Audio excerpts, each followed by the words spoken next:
Well, it's another podcast. It's called Picking It Out.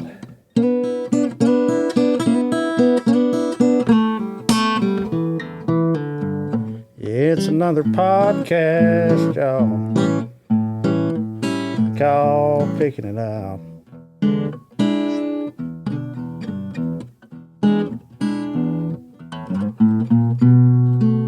We got Dr. Gerald Murray in the house. Yeah, and we're gonna be picking it out.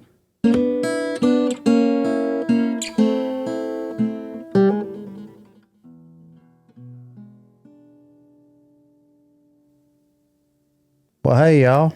Appreciate y'all tuning back in with us to Picking It Out.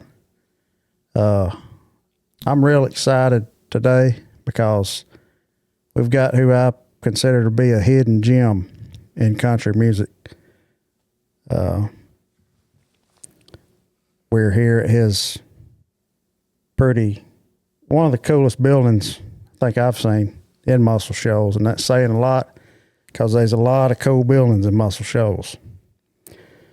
This guy, he managed George Jones for a while. He managed Hank Jr. He managed Vern Gosdin. And a whole lot more. So I ain't going to be talking a whole lot. Because y'all going to want to hear from this man right here. And I ain't sick, but I thought we'd come see a doctor here. I didn't even know he was a doctor till a while ago. Dr. Gerald Murray, how you doing, man? Doing good. Good to see you. You Glad too. to have you up here too in Muscle Shoals, Alabama. I love it. I've, I hadn't spent a lot of time here in recent years, but spent a lot of time over at Cypress Moon a few years ago. Mark Narmore's a good friend of mine. We used to write songs. I'd come here about once a month, and we'd write songs. I saw Mark over there. I forgot what we're doing over there with the lady that owns it. Yeah. Tanya. Tanya. That's her name. Yeah. Yeah, we had some good adventures over there, but Lord knows you've had some adventures yourself. Yeah, most of them you have to get me started, and then you have to shut me up, We don't want you to hush. I guess, just nobody really knows about any of this stuff. Even the die-hard country music fans don't know about a whole lot of it. But looking around here, I mean, you got all kinds of gold and platinum. You got pictures and kickboxing, and I didn't even know that was you. And he said, yeah, it was. So, how did you get involved with music at all? Well, when I was a young kid, of course, I guess everybody back in the time when I came up, there wasn't a lot to do other than you went to school and we worked on a 1,200-acre farm, and if you want to learn how to play guitar, I'll remember, if you want to learn how to play guitar, you found somebody, and I remember it plain. He could play Birmingham Jail, and I don't guess anybody out there knows Birmingham Jail, but it was ever so elementary, like you know what I mean? Yeah. And so you really couldn't learn. There wasn't any computers to turn on to like you can do today. But anyway, so I started there, and I ran across a guy in my shows, Mike Ammons, that turned out to be my lifelong buddy and friend, and Mike came to me one day and he said, "Get in the band together, boy." He said, "We want you to be in it." And I said, "What am I going to do?" I remember when it was Cobbard Heights, we had in their band up there in school, first grade, we had a triangle and one drum, and the rest of it was wood sticks. And I said, "I can't play those." And he said, "No, we need a singer." Well, I certainly qualified because I hadn't done any of that at all, Anyway, we get together, and he drove all the way over there to Russellville and picked me up and back to Muscle Shoals, and we started this little garage band thing. And it went okay. And as time went on, a short time there, we started doing shows, and And this goes back to the era the people here might can associate with Mickey Buckins and the New Breed when Mickey and them were doing. We were too. You just didn't hear of us like you did Mickey and them. And then so we did this band, and then we started doing pretty good. And that was the days of the Four Seasons, you know. And so we were really hitting it pretty good with this doing the falsetto voice. And didn't know we even had that in our bag of tricks here, but we did. And then during that time, along came, this is 1967, and then, you know, and Lou Christie was during that era, and that Lightning Strikes and Rhapsody in the Rain and Two Faces of I and all that, and that was that falsetto thing going on. So, you know, it kind of hit, and we got to getting a few gigs here and there. So I decided that I would just hire them boys to back me on this competition. And it was going to be at the Russell Coliseum. And so, and you could only do 3 songs. And so we did, and we did The Gypsy Cried, Two Faces of I, and Rhapsody in the Rain, Lou Christie, with that falsetto thing. Well, and how did we do? Well, we were there the night they had Bluegrass. And didn't know it. And they told us after it was over, y'all boys can't be judged, you know. So with all that said, so we all go on. And about 2 days later, this guy comes up knocking on the door at my mom's house. And he said he'd like to talk to us. And so he comes there and sits down. And, of course, I'm a senior at Rossville High School. And he said, we want to take this boy to Nashville. And he said, I'm with Kaufman and Horn. And I've researched that a lot if anybody wants to do it too. And he said, I'm with Kaufman and Horn in Nashville, Tennessee. And our research, we turned up with nothing but guess what? I was going through the photos the other day, and I got the letterhead and the motel key up where they put me downtown. And so it kind of tied some stuff together. But nonetheless, well, my mom and them said no, and that was all that. So within the next 2 or 3 months, I had to go to the Army, and I did, and I was in Fort Knox in basic training. So the sergeant comes in there. They don't cut you any slack. They're not supposed to. And he said, we're having a full field loud inspection in the morning. But there's some guys up here that are on base with a group that they back. And if I remember right, it was Sam the Sham and the Pharaohs. And they did 96 Tears or something like that, or a Woolly Bully or something like that. And they said he was with Question Mark and the Mysterians too. And I think maybe they did 96 Tears. But anyway, so he said, if you could disappear for 1 hour and get back, I'm going to let you go up there. And they didn't care about stuff like that. But he said, they're at the Company C 2 blocks up waiting on you. So I went up there, well, it's those guys. And they said, we're here with this group doing a show here. Later on, we got to be Fort Knox. We got to do a bunch of shows at Fort Knox up there. Nothing to do with this. We met this lady up there. Well, it turns out she was Major General Peggy Combs. She was in charge. She was commander of Fort Knox Base and commander of the Gold Reserve.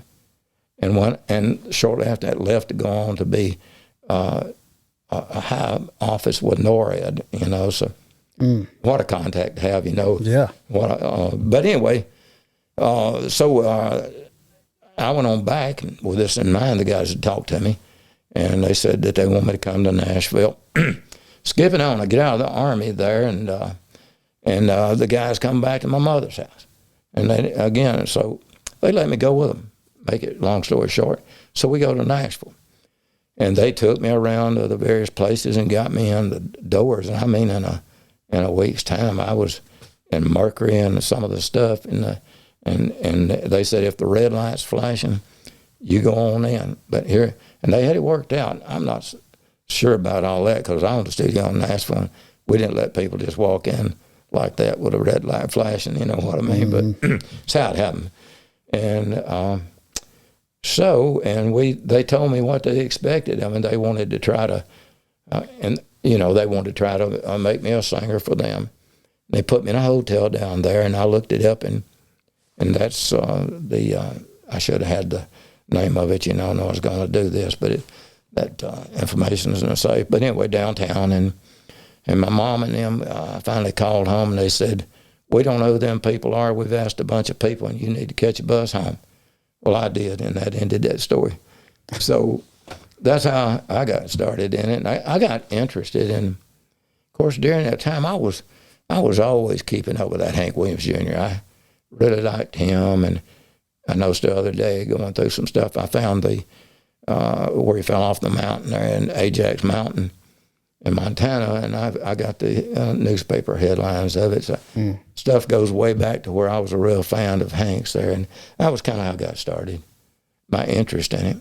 So I had a store here in town, and it was called The Rigger, and I didn't work there, I just owned it, and it was, if y'all remember, the Levi exclusive shops of the day. Well, it was the same thing, except we were not exclusive.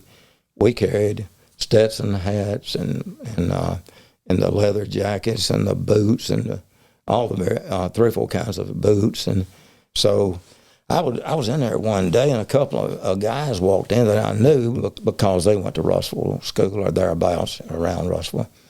And one was Joe Hamilton, and then one was Leon Sherrill. And Leon was from Phil Campbell, and Joe was from Russell.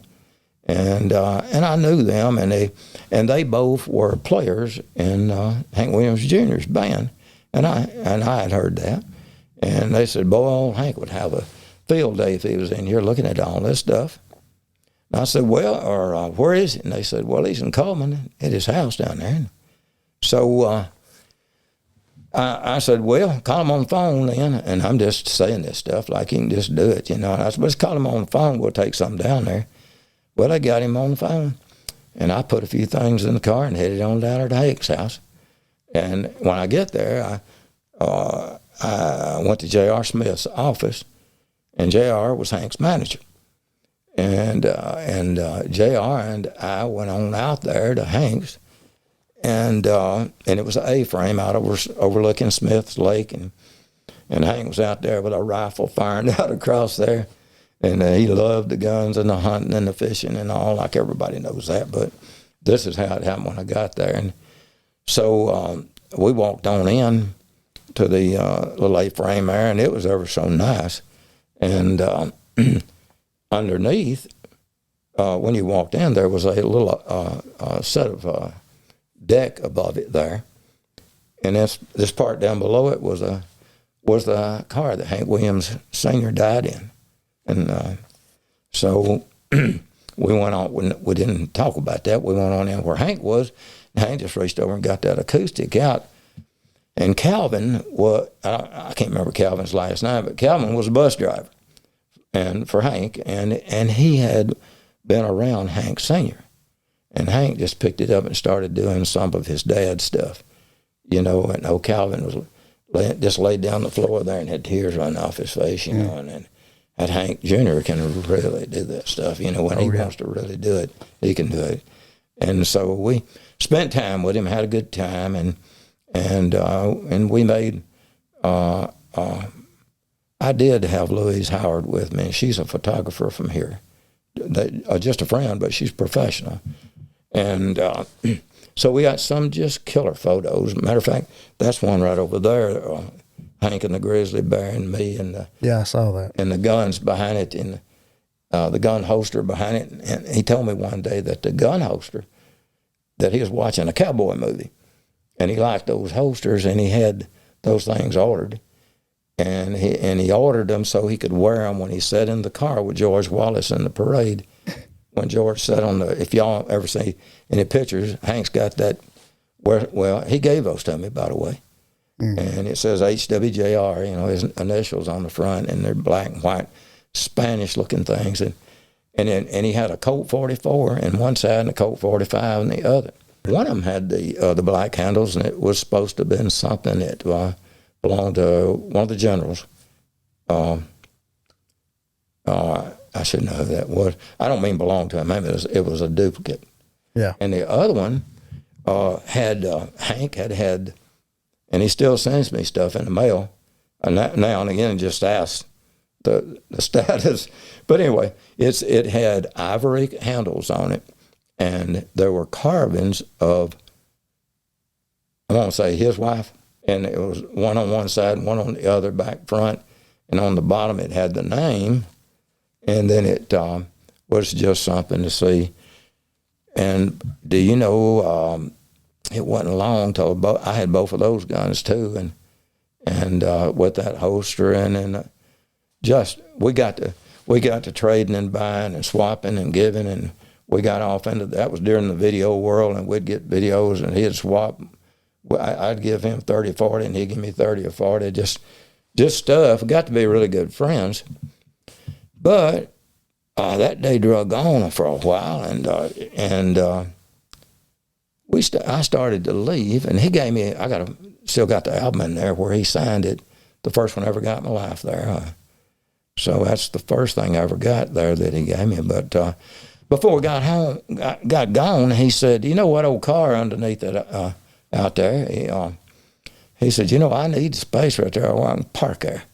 And he said, what do you think about me giving you that car? And that was the car his father died in. It's 1952 Cadillac. I've actually got it's a little more to it than that's got a little other model name there to it, but that's it.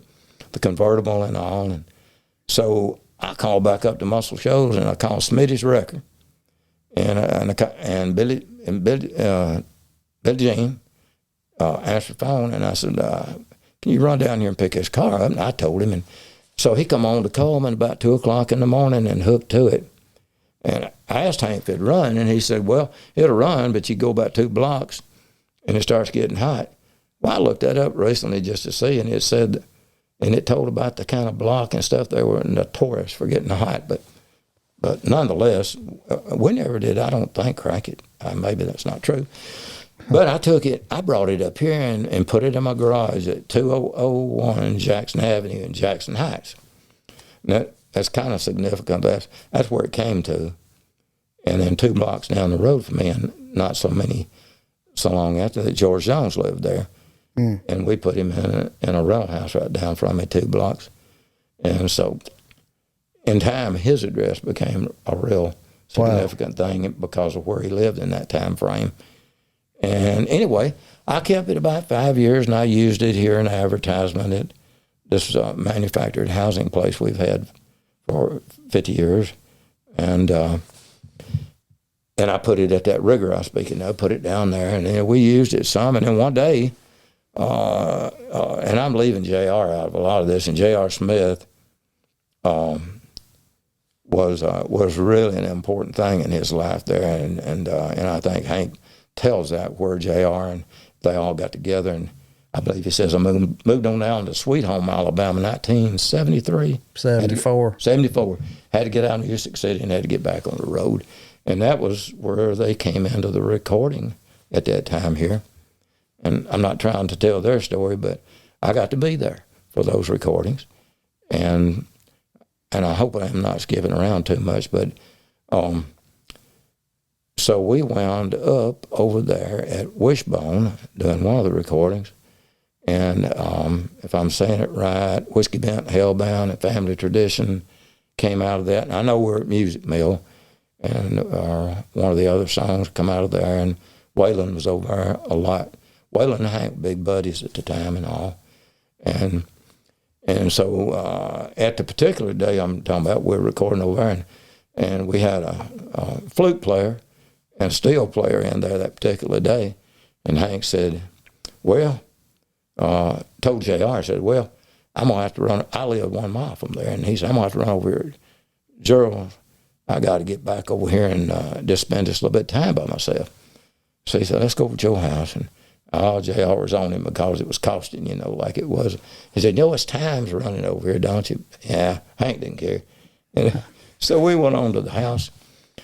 And back there, and I wasn't a rich person, though. I can't make it sound like that, but back in those days when I bought that house new, it was $36,000. But I added 1,500 feet onto it, 2,500 feet, and 15 of it was a music room.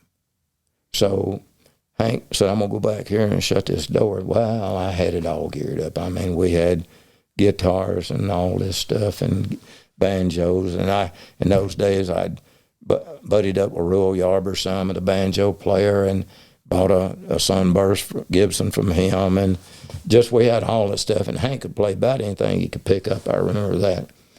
So Hank comes back out of there in a little bit, and he said, see, we got out there and got in his truck, and he said, see what you think about this. And we was listening to that going on down there, and I said, well, I like his truck. And I said, how much you take for it? And he said, well, he said, I can't say it just exactly right, maybe, but he said, well, I'm going to take less than what you think I would. And, and I said, does that mean these Yosemite Sam mats go with it? And I guess everybody knows Hank loved the Yosemite Sam foghorn leghorn. He liked foghorn leghorn. And he said, well, I don't reckon those can go, But anyhow, so I wound up buying that truck from him, and we went on back over, and that's just a little story there in the life of. So the car, I got a call from JR, his manager, one day, and he said, what do you think about putting that car up there in Nashville in the museum? And I said, yeah, whatever y'all want to do. It don't matter. I mean, they give it to me, but, that didn't play a role. I really realized it didn't need to be sitting in that garage out there. It was too big of a deal. And so I come over here to the office, and we had an old red truck, boxed up van, and we measured that old Cadillac and that truck and took it over here to a place on 2nd Street, borrowed their load ramp. I don't remember how we got there because I don't remember a record, but we did. And we put it up in there, and it fit to the top, and pulled that door down on it. And my guy was driving, and me and Hank Jr. following him in the car. So we go on to Nashville, and I remember we put it up there, if any of y'all familiar with Shoney's on DeMontbrin, maybe? Yeah. And Shoney's turned out to be gone, and the roundabout became, but it wasn't there then. And he just, about one block from there, it was an old shoe store. I believe it was where they made them. And that's where the museum went in. So we unloaded it and put it in there, and then we all three come back at a little later date to see, and it was all in baby blue, and it had the little blue lights and the blue carpet. And in the back seat, they had the shaving kit that Hank had at the time of his death. Later on, I was with Vern Gosdin doing a show in Montgomery, Alabama. Yeah. And Mike Parsons is a friend of ours, and he did part of the show. And back in those days, was really good with Vern Gosdin. And so Mike said, well, they want us to come look at the museum, the Hank Museum. And we got a couple of hours. We ran over there. And I didn't even know the car was in there, but the car was in a museum in Montgomery, Alabama. And as we walked through that place, and I wasn't trying to be smart or anything, but if we walked through it, we had somebody talking to us. And actually Mike was doing the talking, Vern Gosdin, me and Vern and Mike Parsons. And they said, ask something. I said, yeah, that was that way. That was that way before it come here. And that guy said something, and I said, yeah, he said, how you know about that car? I said, it belongs to me. Oh, Lord. It looked funny. And then he started telling us about those 8x10 photos. And I said, yeah, Louise Howard made those. I got the rights to those. And anyway, I told him, I said, I'm just telling you that's how it is. And it don't matter about the rights to it. Yeah. But we went on and we saw it. And that's the last time I ever saw it. But Hank came in up here. Now, Hank had an office here in Muscle Shoals, in this building, in this where we're at right now. And the chair I'm sitting in, by the way, was George Jones' chair when I managed George Jones. And we had 4 desks in here, 3 in that office, 2 in this.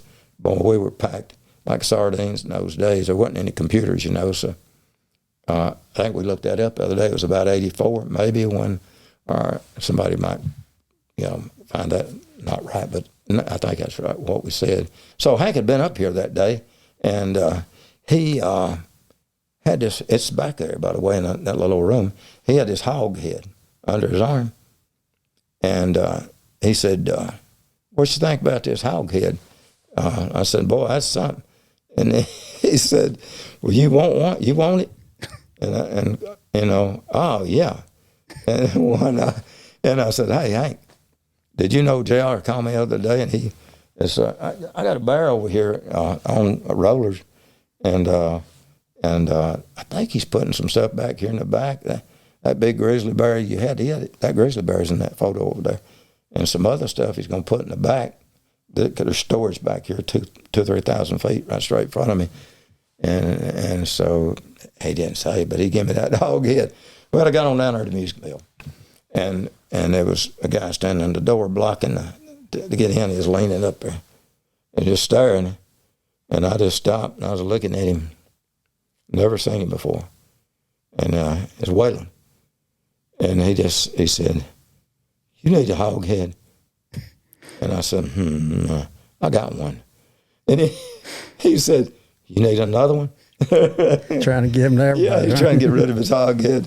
And anyway, so as so much said, it's still here from those days back there in that little storage room we have, a little tiny storage room back there with some other stuff in it. That probably would have been 77. I guess that sounds right. Well, I know Waylon and Richie Albright come down and they produced the New South. And he did it.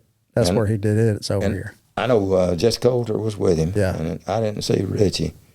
But, of course, that's way back. And I was there from start to stop on that stuff over at Wishbone, but not at Music Mill. Yeah. Because I remember lots of detail. I got a lot of neat photos from in there. And one in particular, I think it's downstairs in one of those offices. You might show it to you before we leave. It needs to go somewhere and be somewhere instead of here. Yeah, you've got a bunch of pictures, man. I got to tell you. What? Awesome stuff.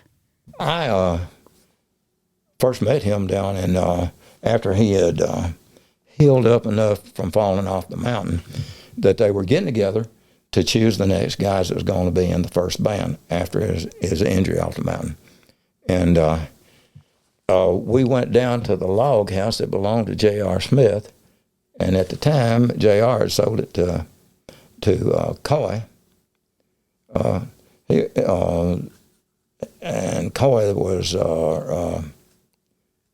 friends J.R., so let's just say it that way. Anyway, so we got together down there, and some of the people I remember, me and Doug Littrell from here went down, and Dick Willie and Walt, the two guys with Hank when he fell off the mountain. And I'm not going to try to tell his story, but if I'm saying it, Dick went for help and Walt stayed with him. That's right. Now, I don't know if I should say this, but now Hank told me that when Dick left right there, Hank said he was laying on the snow and he had I won't describe his injury, his eye, but he said he could see his fist hitting the snow, and he said he knew when his fist stopped hitting the snow, he was dead. And that's just what was said with that part right there. But anyway, so the other people is down there. Lamar was down there. Lamar Marsh, yeah, who later on married Lucretia. Is that right? And not sure who all else was down, but Coy Painter. There you go. And so Walt was our brother Dick was cooking a bunch of birds and stuff that they had hunted and all kind of junk and rabbits and all pheasants and stuff that he had. I think I don't know where they brought them all from, but that's what he was cooking. And then they had a big fireplace going, but they were and then Hank was all about seeing who he was going to take with him on the first road. This group that went out made a small amount of money, and boy, it wasn't long until Hank just knocked the home run on all that stuff that everybody might know. I remember J.R. Smith telling me, again, I don't want to tell their stuff, but I remember J.R. telling me, like all of us did on the road right there, that was with people that were, everybody's not famous. So, and you go out and you sell $200 or $300 worth of stuff or something like that. And I remember when the first time came for Hank to sell so much, and it was, if I'm saying it right, it was Orlando, Florida. And JR said that they got down there, and he did the 2-day show. And Larry was flying for Hank at the time, and Larry was flying the T-shirts and stuff back and forth to get them down there to sell them. And if I'm saying it right, they went from meager money to $160,000 at that Orlando show. Mm.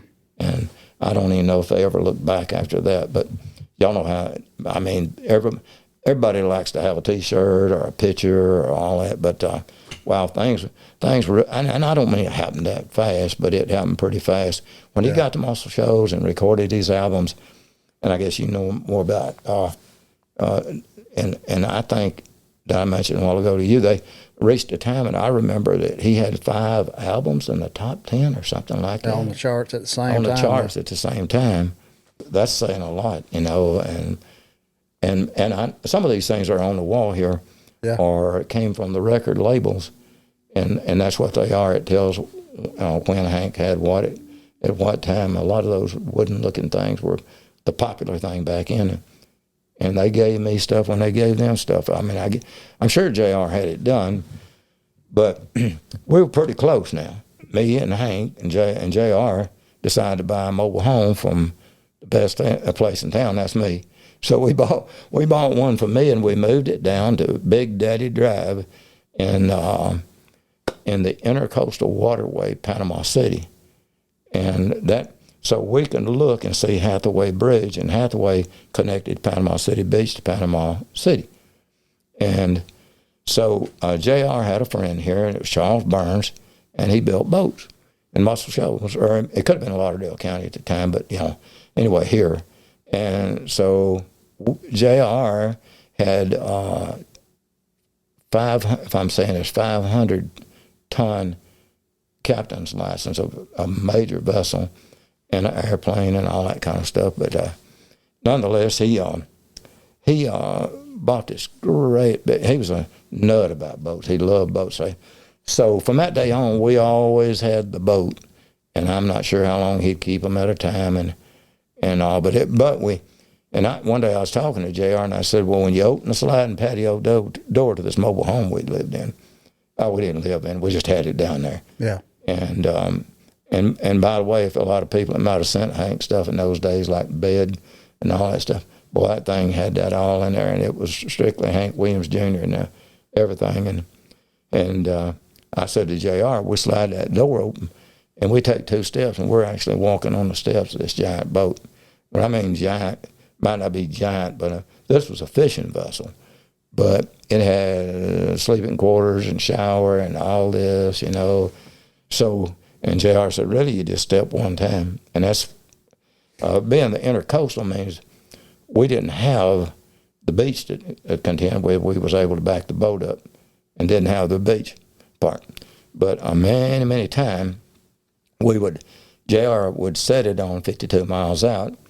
And so it's legal, and I'm not sure what the name for when you take something out into the ocean and make you a fishing bait place out there, or whatever they call it. It's got a name. And but we'd go out to that first, and man, we'd catch all of this particular kind, and then JR to hook us up.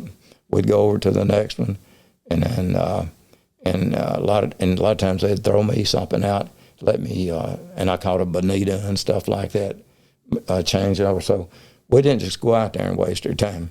We went out there, and JR really was into that. And he didn't get involved in the fishing. He stayed up there on the fly bridge and drove and all that. And then Tessa was, when I met Tessa, she was one of the secretaries there and she became a long-time friend of JR's, maybe even 40 years after that, but she was always around. She'd get out there, she was do the deckhand stuff, and she was really good at it. Not that she was fit the description, but she could really do it. So that became a big part of our world there. And then when I said that we was on the intercoastal waterway and we had able to walk on the boat, I got a phone call from JR one day. He said, I found something you need. You need to get in the car and come down here. So, here I go. And we don't have time to go we have to work all the time. But so I get down there, and we walk across the street from JR's Big Daddy Drive, and here's this picture postcard beach with palm trees, and it just looks just like Panama City Beach, you know, and it was for sale, and it was $20,000. And well, you know, $20,000 was a lot of money back then, but I you know, but they had something on it, and had sewer and water and everything, and I just didn't buy it, and then and of all things, JR called David Allen Coe, and David Allen come down and bought it, and I'm not going to tell what David made off of it. I won't get him in trouble, but anyway. It was a lucrative move for him, as Merle Kilgore would say. You know, Kilgore was around during all this time. I shouldn't have left him out of everything, because as time went on, we moved Hank from the A-frame, and we moved him just across Highway 31 into a little wooded area over there, no water, and then Merle Kilgore moved in. And I don't remember. I don't guess I was there again after Kilgore was there. I remember Kilgore bought a washer and a dryer from us, because that's what we did, you know, with these houses we sell. And he called me the next day, and Doug Luttrell had took it down there to him. And Kilgore was up. He wasn't up. He didn't get upset about nothing. No, he was very good about that. But he was upset about something, and he said, and sir, my washer and my dryer you delivered yesterday is walking all over the house.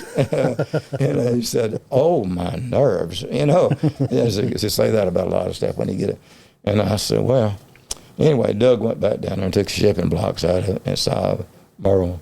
As time went on, and Hank had the office up on the Music Circle, right across from the Country Music Association there, and right off of the roundabout that still didn't exist at that time.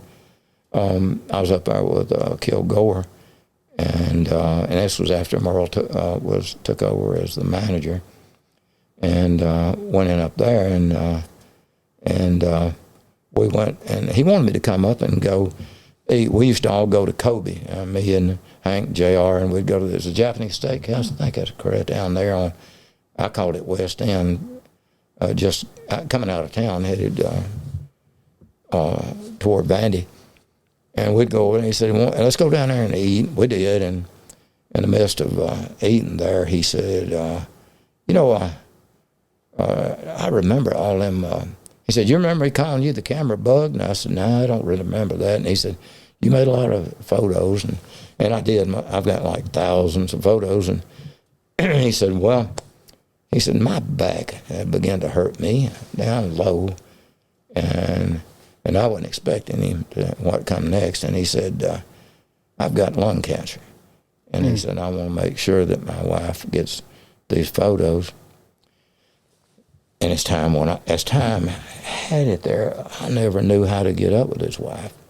And there wasn't as many as I thought, because I had to go through them.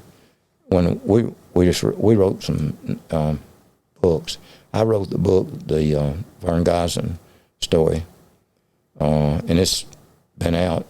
It got country publication one year. And then I wrote another book that we just completed, and Jackie Reeves in Huntsville worked with me on this one, and on two right now. And Jackie would be Robert Reeves, the news anchor with Channel 19, and his father, Grady, for years. Morning, folks. So it's the greatest folks to be around you could ever see. I like getting together with them, and we've spent a lot of hours doing this. But we got a new book, and the new book, we kind of stole something from Vern and she named it. The name of it's That Just About Does It. And it's just a story of what all happened in those days, and it goes back to college, and how a person with nobody ever graduated from a college in their life, and got a chance to go to college. And I went 11 years to Alabama, and University of North Alabama, and Alabama at Huntsville, NSU in Fort Lauderdale, in Shoals for 1 year before I went to the Army. And so that was something I enjoyed doing. I never did stop working during this whole time. And I actually had my own plane, and I flew back and forth to Fort Lauderdale to that last 4 years of doctoral study. So that was, it was costly, but I mean, I really wanted to do it. And it was just, I'd worked all my life, and that was something I wanted to do, and I did. And anyway, so that's how Kilgore broke the news to me. And as everybody knows, not so long after that, he was going through some, or I'm not sure exactly what kind of it was, and I'm not sure I won't say about the total details of it, but I think he died in going through that process. I called JR up one day, just like obviously didn't have much knowledge about what it costs to do shows on the road, and I know people like to call, and they still call us, and they want to get something done free and all that, and I have no idea what this costs to go do that kind of stuff. But anyway, I called JR and said, "Hey, JR, what do you think about Hank coming up here, and we're having a Christmas party right here at the O'Neill Bridge at a restaurant, and it's First National Bank of Tuscumbia." And a few guys and myself, we had bought controlling stock in that bank.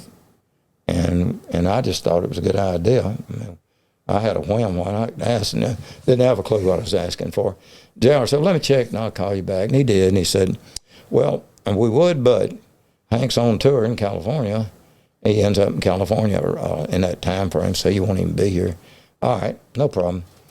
So, and time clicks on by right there, and it gets on closer to Christmas time, and I got a call from Hank. He said, "Can you pick me up at Birmingham Airport?" And I said, yeah. And so I went down and picked him up, and he said, "Let's go on up to Coleman. I won't stop at the house."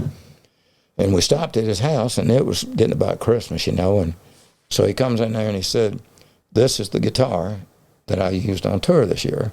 It's the white one that says Bo Cephas in red." And he said, "This is your Christmas present." And he said, "Waylon gave me his blonde." I forgot if it's Telecaster or Stratocaster. He played a telly. Well, anyway, so he gave me that, and Waylon had given him the blonde. I noticed in a lot of things I see that guitar in that time frame after that. So that was really nice. And he said, "What do you think about me going and staying with you?" And he said, "Becky's down seeing her mom and everything at Christmas there." And he said, "What do you think me going up there and staying with you at my show?" And I said, "Yeah, I mean, because they did. I had left that out. They stayed with me." So, and he said, "Well, I'll just stay there this week." Okay. So we get on up to the house, and I run. I said, I got to run an errand. It's 6 o'clock, and I'll be right back. And it's a bank deal, and I got to wear my suit and tie and all this, and take off the blue jeans and all that stuff. And we wore the cowboy hats and boots all in those days, because it was, what was that, John Travolta movie and all that was a big thing back then. Oh, Urban Cowboy. Urban Cowboy and all that, Mickey Gilley and all that, yeah. Johnny Lee. So, and he said, what about me just going with you? And I mean, I didn't, I was still, I could do what I wanted to really at that bank, but I felt like I could. So anyway, and I said, "Yes, come on." So we got in the car, and we start to leave about 3 miles away, and just as we come over the rise, never guess what's sitting at the restaurant. 2 buses that says Hank Williams on them. So he had put that whole deal together and had his entire 2 buses there, and wow, and and did that show for me for nothing, and as a friend.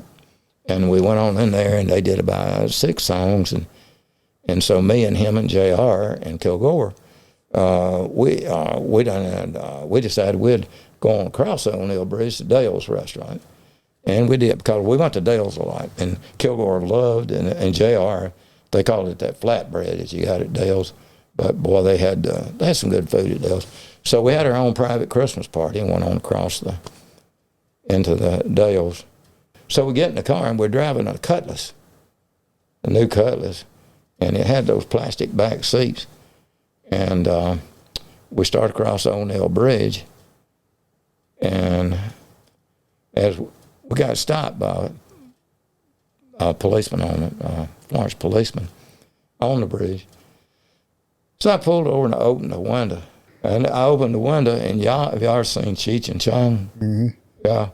When they opened that window, you know. All that pours out. It poured out. And the guy says, what are y'all boys doing? I said, oh, we just had a private Christmas party over at Dale's. And he said, and Hank was on the back, and he was doing like this and putting it on the back of that plastic seat. And I said, he said, what are you doing? That cop said, what are you doing? He said, well, I'm just putting dots on the back of the seat and moving them around. And he said, okay.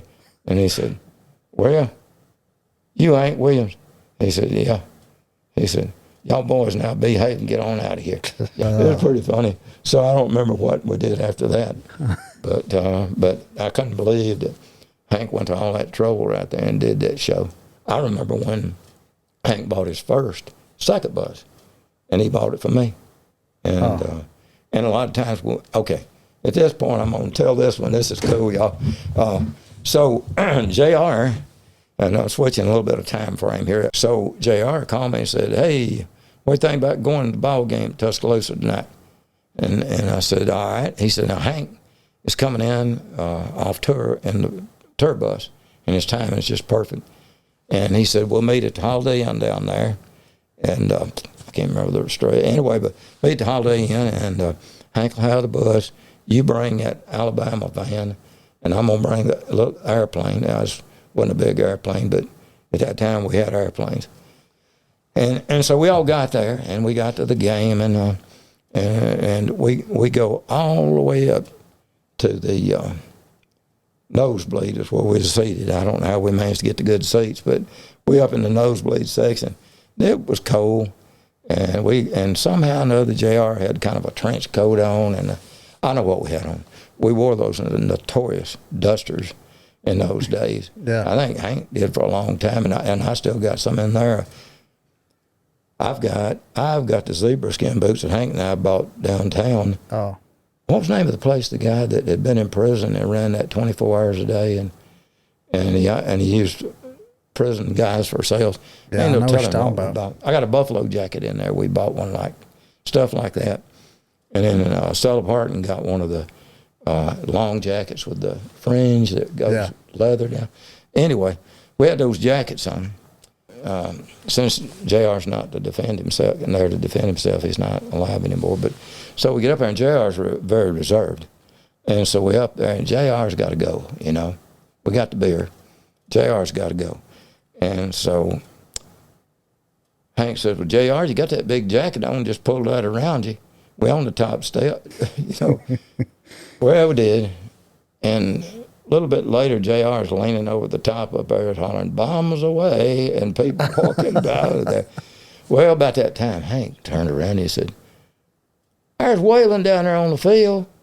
Out he went down the steps and got to the thing and jumped over the fence. I mean, I don't know how he got over that fence like that, but jumped over that fence, and Waylon was down there on the sideline. So, and the game ended thereabouts, and then so me and Waylon and Hank and JR got us, JR called his friend there. And I'm going to say this just like it is right there. Just at where 157 Highway goes into I-65 at Coleman, that gulf right there belonged to a state trooper. And that was Hank JR's friend. Somehow or another we had the connection. And we always stopped in there and saw at his place. He was a trooper, though he was out. Yeah. And so anyhow, he made a call to him, and before you knew it, we wound up, and it wasn't trooper cars. Now, so I don't get somebody in trouble. It was city cars. And we had, me and Waylon and Hank and JR had a police car apiece. We was in the back, and they took us with the sirens from the football stadium to the airplane. And we get in the airplane, and one of them boys right there has done found out that this straggly-haired old boy down in Montgomery doing a show, and we're going to go down there and bust in on him. His name's Johnny Paycheck. So here we go, and we going, and we get to Montgomery, right, and guess what? If Montgomery didn't have a couple of cars come pick us up and took us on down there. So we go in the back door, and and everybody is agreed to be ever so quiet, and they come out from backstage, and I think I'm saying it right, the Oak Ridge Boys was on that show too. But Paycheck was on there, and they come out, and they walk up there behind him and stand behind him, and Paycheck ain't got a clue in the world. And needless to say, that's one audience that got everything they paid for that night. Yeah. Because Waylon sung and Hank and all that and Paycheck, and it just was a hoot. So in time to come, we just did a lot of guy stuff, all of us. But there was a time when there was, like JR would be busy and couldn't get involved. and then Hank called me one day and he said, let's go to Africa. I'm going on a hunt trip over there. And he said, well, I really want you to go with me. And I always regret I didn't go, but he said, if you'll go, I've got the guns, and I've been there, and I know all about it, and I got the connections, and we'll do this and we'll do that. And I wasn't big into hunting, because when I was 16 years old, at 1,200-acre farm I was on, they bought a packing house, and they put me and Jimmy Stanley, we played football at Rossville together. They put us out there at that packing house, and I worked on a kill floor. At 16 years old, I looked it up one day recently, and it said 6 things to not let your children do. And here I was, I scored on 3 out of 6 that I'd done by virtue of just working, but I worked on the kill floor, worked everywhere else you could work. And anyway, so I wasn't so want to go, but I regret, because it would have been such a guy thing to have done. And we did that other guy thing once. We got on JR's boat, and JR didn't know it. I'll do that. So anyway, I didn't go to, but he invited me to stuff like that, and I was running a business up here, and at the time I was a vice president of the holding company that owned the First National Banks and something else, and we was in that, and we had the manufactured home place, and then anyways, later on, Hank wanted me to go out down to Panama City. We was down there all the time because we owned that thing, and we got JR's boat, and I know nothing about that, because this is something you don't want to touch if you don't know. And we wound up stuck on a sandbar, and I don't know if JR had a complete come apart when we called him, but I know he was about to, He's like, you're what? You got the what? Anyway, I don't remember how that come out. Thank God I was able to forget it. But so we down in Bossier City, Louisiana, me and Hank. And I had bought this thing from Hank, but it was a GMC, FMC. One of the others, that low profile motorhome, really nice, sat right on the ground. I believe it was maybe a Cadillac, but I bought it from Hank, and we pulled into this outdoor concert. It was a nice outdoor, boy, and it was people brought their coolers and their swimsuits and all this kind of stuff, and I didn't know who was doing the thing, but I mean necessarily at that time. So I pulled up behind the whatever that big giant fence was there, and Hank's bus pulls up beside me, and Hank got on the bus on that motorhome with me, and then Hank then went back there and laid down, Hank Becky, and the bus that pulled up on the right side of me was David Allen Coe, and then the bus that pulled up in front of us, they fell through the culvert right there. Just, that wasn't a big issue. It just fell through it. Well, they had big John Deere's that was going to just ease it out of it. So the guy on that bus right there just said, well, if you don't care, we'll just stay where we at. And And those people said, well, why not? You know, ain't no problem because the other buses need to leave. They can back out. But so, and that was Willie Nelson. Willie done fell through the thing right there in front of us. So everybody was still trying. It wasn't daylight. And I looked over, and this guy gets off David Allen's bus. Well, it was David. And he comes over, had his walking stick, and he stood. And I got off the bus. I just needed breath. And that's what he was doing, I guess. And he was just looking, and I was just looking. And he looked at me, and he said, and he nodded, just nodded to the right. We walked out across this big old pasture that they had bush hogged, you know, and over to a fence. You couldn't go no further. And we stood there. He didn't say a word to me. I didn't say a word to him. And then he looked back over at the bus, and we turned around and walked back. He got on the bus, and I got on the bus, and we never said a word. But then he opened his mouth. He was first up on the stage. So they get up there, and then, you know, it done come showtime, and it was an all-day event. He gets up on stage, and he does his thing, and he says, you know, I need some women up here on the stage, some dancers. And, well, there's 6 got up there. And they started dancing, and David Allen, being like he was at the time, he said something to the effect that I didn't know that women had hair on their chest. Oh, well, I don't know. It must have been a pre-planned deal, but I don't know how it could have been. But off come the clothes, the bathing suits, and in come the police, and the smoke on that field, and it wasn't hot dogs and hamburgers going out across there. And, you know, the police coming on the horses and all that stuff. But they let those people go, and everything just went back to mild. And so we did all the rest of the show. And see, I think that day, Kershaw, what's his name? Sammy. Not Sammy, but fiddle player. Doug Kershaw. Got on the motorhome, stayed with us for a long time. I don't think he come to the bus. That's why he did it. And then we ended all that stuff, and it was a good day. And Hank decided that him and Becky would just go ride with me. So they did, and I run on up there to Natchez and got on the Natchez Trace, you know, with this motorhome you could. On the back of that whole tire cover that covered the spare tire was a giant cover, and it said Bocephus, and it had a full-face picture of Hank on there, you know, and we get on the Trace, and I'm driving, I mean, and the dang light comes on, the goddamn fuel light's on.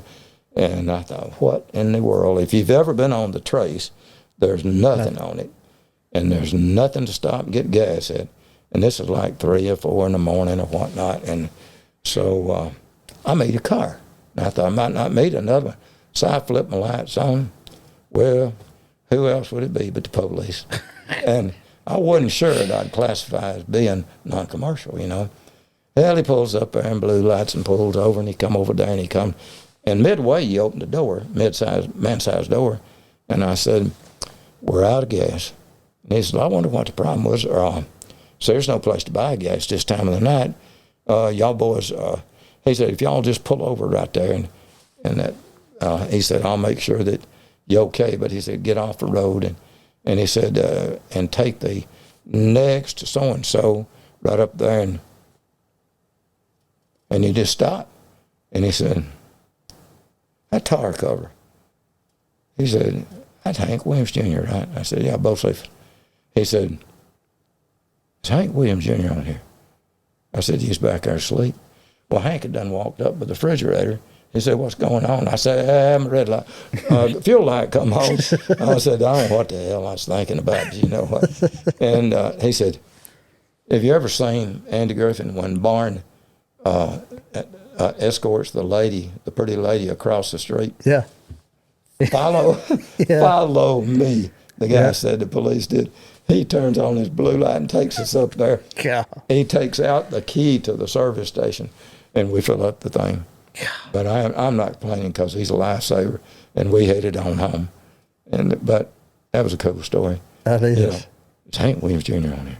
It's just like just like that back there. But I guess anybody have something on the back of their motorhome. But anyway, that's how it worked out. So there come a time, and nobody knows about this, but J.R. come to me, and he said, or I've been doing this, and I hate to put times on it. I think in my mind, I've been doing this 7 years, and what do you think about maybe taking over the management of Hank? And the details were worked out. He said, you'll have to spend the first year in Coleman, because I don't know if they had talked about that, and that's what they wanted, or I guess he just wanted me there where he could supervise that thing, and I was a businessman. I'd been in lots of stuff. I made the biggest land deal in Muscle Shoals, 157 acres downtown at the World, the Windows of the World restaurant at the World Trade Towers. So I wasn't dumb about business by then, and so we worked it out. And then JR called me up, and I ain't got $98,000 worth of gun. I'm just saying what was told to me dollar-wise. And JR had written a check to pay the $98,000. JR said, called me on the phone. He said, what do you think about not making that change real fast? I really need to make that $98,000 back. He said, if I got 6 more months, I think I'd be okay. Well, what am I going to say? I mean, they're not signed. The papers are not signed. And I said, sure. And he said, and what we could do is go ahead and put this in there. Let's wait to the first. He said, why don't we wait till the first baby is born? And if I'm saying it right, it might have been February of the year right after. And of course, we went. He said Hank is going to come off the road for Christmas. And then that's how we did it. That's how we did the time. And he said that ought to be good enough. And that's how we left it, except he said, by the way, JR is still on the phone, by the way, to give you something to do in the meantime, I've got a guy here that wants me to manage him. And he said, you just can't do that or do 2 at one time and all that and have to put the time in it. Because he said, Hank likes to talk about shows that are great on the road and about feeding his coon dogs if he don't get home in time or something like that. Somebody's dog's feeding his dogs.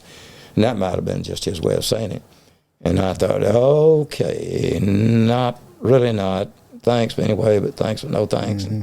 I'm like, yeah, okay. Or just have him call me. And he said, no, he's right here. Okay, well, okay. He said, I'm going to put him on the phone.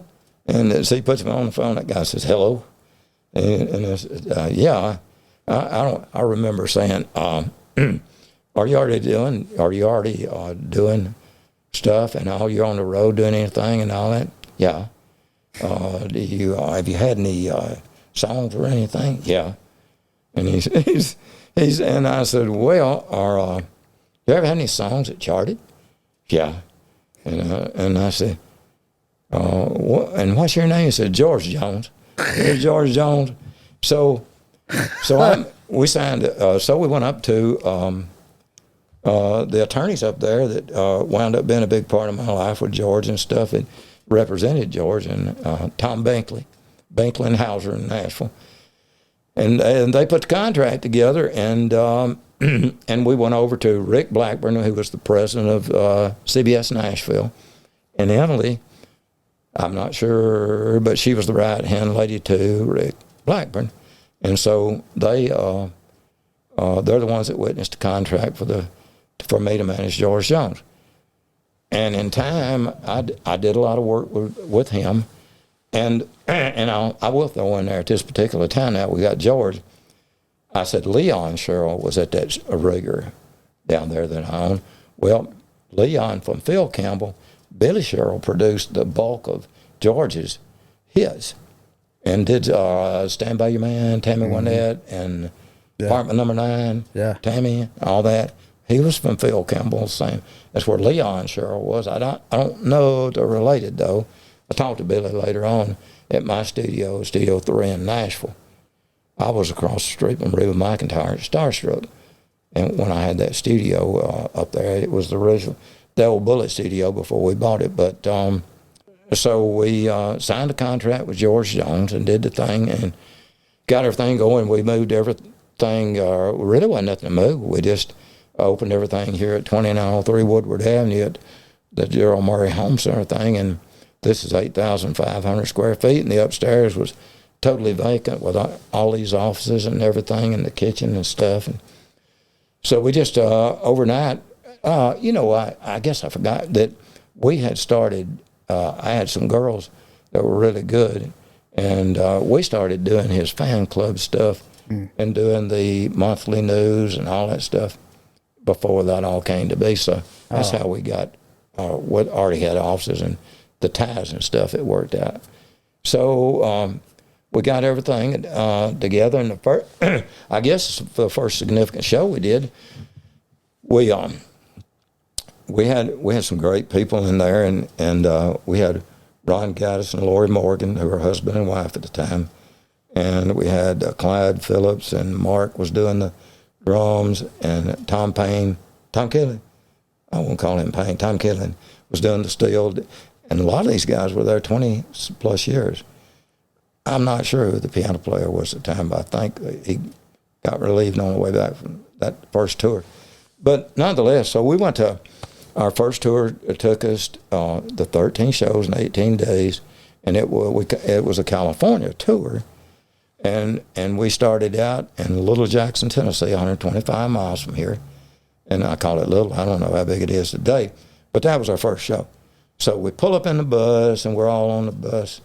So George and I, we go up in the car and to be dropped off and sent the bus to pick up all the band and everything. We all left behind the old, which was, in those days, everybody left from a motel right across from Farron's Music City News. There you go. Yeah. Cancel my subscription to the Music City News, right, in Farron Young. And so they left from that little old podunk hotel. It's not there. I wouldn't have said that. And at that time, it was behind the museum at that time. That's what it was. You come out the back door of the museum, and lots of good stories we told in there before we started leaving off of I-40. But so we met them down there at Jackson, and we pulled up, and I'm a little nervous. It's my first deal with them. And if this guy don't pull up in his station wagon, this old garbage station wagon, pulled up to the bus door. Well, we couldn't open the bus door because the bus door went out, and pulled right up against it. And I'm looking down, and we need to go in, and we need to get on with the sound check and all that stuff. And I'm looking down at him and gesturing him, gesturing him with my hands and stuff. And he's sitting all hunkered down in the seat right there in this old collar and this old coat, looks like a fur coat. And he turns around and sticks up his finger, and it was Jerry Reed. They did it on purpose. and so anyway, he started laughing and got out, and they backed up. We went on with the show, and so the next show we did was Norman, Oklahoma, or Tulsa, Oklahoma. And so we went on and did it. So you'd leave there and go Interstate 40 and get going out right through Arkansas, split it in half, and turn north at Muskogee and go to Tulsa. And we did that show, and all went well. We went over to Norman. We had to do that with Hank, and it all went well. And then we had to do White Sulphur Springs, Texas next.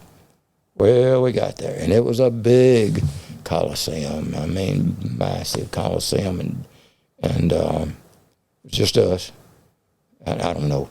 We didn't know who opened shows, and even in today, we always know on the contracts who it is, but you know, insignificant. We just know what time we go on, and so what? No George, and now I get to see the side of no show George, and so I'm out standing behind the bus, and Clyde Phillips, the guitar lead player, and Clyde's back there, and he says, "We got to go on. What do you want us to do?" And I said, "Go on stage. That's all I know to do." And because this was new to me now. Yeah. And so they go on stage, and I'm out front of the thing. I should have been behind it, way behind it, But anyway, so here comes the yellow taxi. Thank God. And it ain't George. And anyway, it stops at the bus. We're out by ourselves out there. And why did you stop here, And so, wasn't George. So the promoter comes out and he says, "You need to go on stage and you need to tell these people that he's not going to show." Well, I didn't know I didn't have to. So I did. And the band's on stage and all that. So I'll never forget that first time to go on stage. I think it was the last time. And I had to do that. But anyway, I'm not sure what happened after that, but probably Tom Binkley and Hauser attorneys probably were next in line after that. And we went on. So we went on to Phoenix. And we all got put in a motel there, and it was a stucco-looking motel. And the reason I'm telling this is because recently I went online. I've got all the contracts here in this building on every show we ever did. And I already mentioned, too, Shorty Lavender did our stuff, and Lord only knows, I can't remember who else did it, but it was a major company and a major name, obviously, because in those days, when they sent us to California, they'd send those things to me, the dates to me to approve. And I went back to Shorty and them and said, that's okay, but we need 2 dates here. And, believe it or not, they filled those 2 dates. And that, so that's pretty good, but George was so popular, and anyhow, Shorty died during that time, and George went to his funeral. And George disappeared before we got to the funeral, but I guess that's another story. But anyway, so we go on to Phoenix, and we get put in a hotel, and I looked up this thing recently, and you believe that hotel is still there and still looks like itself. Wow. This many years later. And anyway, so I'm in my room, and there's no George, and George's not in his room, and we're on this side-by-side set up here in a balcony, but we're on the first floor, and so I remember Laura come in, and some of the band members were, and said, "What are we going to do?" And I said, "Well, we're going to go on to the show and the facility there and do everything." And why? And I said, "Well, what we going to do?" Somebody had to make a decision. What we going to do? And the phone rang in the room, and hello, and it was George. He said, "What are you doing? Where you at?" I said, "Where I'm at, it's not the question. Where you at?" And he said, "It's no matter." I said, "Look here, the show's in a little bit." And he said, "Well, all right, that's fine. We'll be there." And I said, "Where you at?" He said, "I'm looking at you." And I said, "Looking at me? What do you mean?" And look here, outside my window, he's tapping on the glass pane, and they pull that back, and George has got that telephone with that extension put on there. I don't know where they went to get this cord, or he probably just asked somebody to know to, and he's looking in at me. Don't even sound like George. So on to the show we go, and Phoenix, Flagstaff, and Tucson. And Tucson's going to be a short thing because everything went great. Phoenix, Flagstaff, Tucson, and we got to Tucson, and I need to go to the bathroom. And they're on stage doing the sound check. And so what a better time, I run back to the bus. Bus is sitting on a little incline. So in the bathroom, nobody on there. And the bus has piano hinges on the door. And that's like the thing you raise up on your piano, ever so secure. And here I am, I go in that bathroom, no big deal. Turn around, and sitting on that incline, and that door will not open. And Tucson, in the middle of the day, Tucson, Arizona, and the temperature and the sun, you can imagine I'm in that little enclosed bathroom, can't get the door open. And this voice, and I thought, I didn't know, so I'm going to do this kicking thing because I was a kickboxer. I'm going to kick this door. And I thought, piano hinges were wasting my time. And this had a mahogany set up in this bus. It was, well, later on, Willie had one. We bought our buses back to back at Florida Coach at Kissimmee, Florida. He had the identical twin, but he had had the ship's captain, he had the stagecoach and the drivers. Okay. And got this mahogany thick stuff. Well, I couldn't get out. But there's a voice on the other side that says, "Do you need help?" And I said, "Yeah." Well, I said, "Do you know how hot it is in here?" "I bet it's pretty hot." It was Lori Morgan. She had come back on the bus to pick up something. thank God, and Lori Morgan, you know. And anyway, she opened the door after a little pause there, getting a kick out of it. I bet you couldn't tell her. She probably wouldn't remember that, but so much happened. She was so good, though. She was so good at being done Tammy Wynette's part. Golly. I mean, even later on, we did Louisville, my old hometown, and she passed out on stage from whatever, and they had to stay in the hospital. She had to stay in the hospital overnight. Ron stayed with her, and the next morning I sent one of our concessions boys up there, and he went up and picked them up. And Ron Nunley, that's what I was trying to say. Ron went up there and picked them up. And so anyway, so we got Tucson behind us, and we go to Las Vegas. The other guy that was with us was Vernon Gosdin. He went on the bus now. But here's how he happened to be there with us and played a big role in this life. So George, we're backing up now. We're back in our office downstairs here, and me and George Jones standing at the end of the hall lobby. And George, he said, son, everybody was son. From Vern and George, everybody was son. Vern was worse than George, and his son. And this old, dilapidated, and it just happened to know it's 200 feet to the road out there, dilapidated pickup truck pulling this old, what looked like a little U-Haul, maybe 10-foot or 12-foot thing behind it. No paint on it. Wasn't no U-Haul, and there was no paint on it. And this guy and this gal standing out there. George said, won't you go out there and tell that boy out there on the road to open these shows for me, if he will, going to California and coming back. And I said, okay. That guy out there, right? Out there by the road? Yeah. I said, all right. So I walked on out the front door, walked down there where he's at, and I said, hey, y'all having trouble? And he said, no, we just stopped here to check some stuff, adjust some stuff. I guess I was saying if it was going to run the next mile, because it's pretty rough looking, you know. I said, I know y'all going to think I'm crazy. But George Jones is in the lobby, and he said, ask y'all if you would open the shows for him. We're fixing to do a tour to California back. We'll be gone 18 days, doing 13 shows.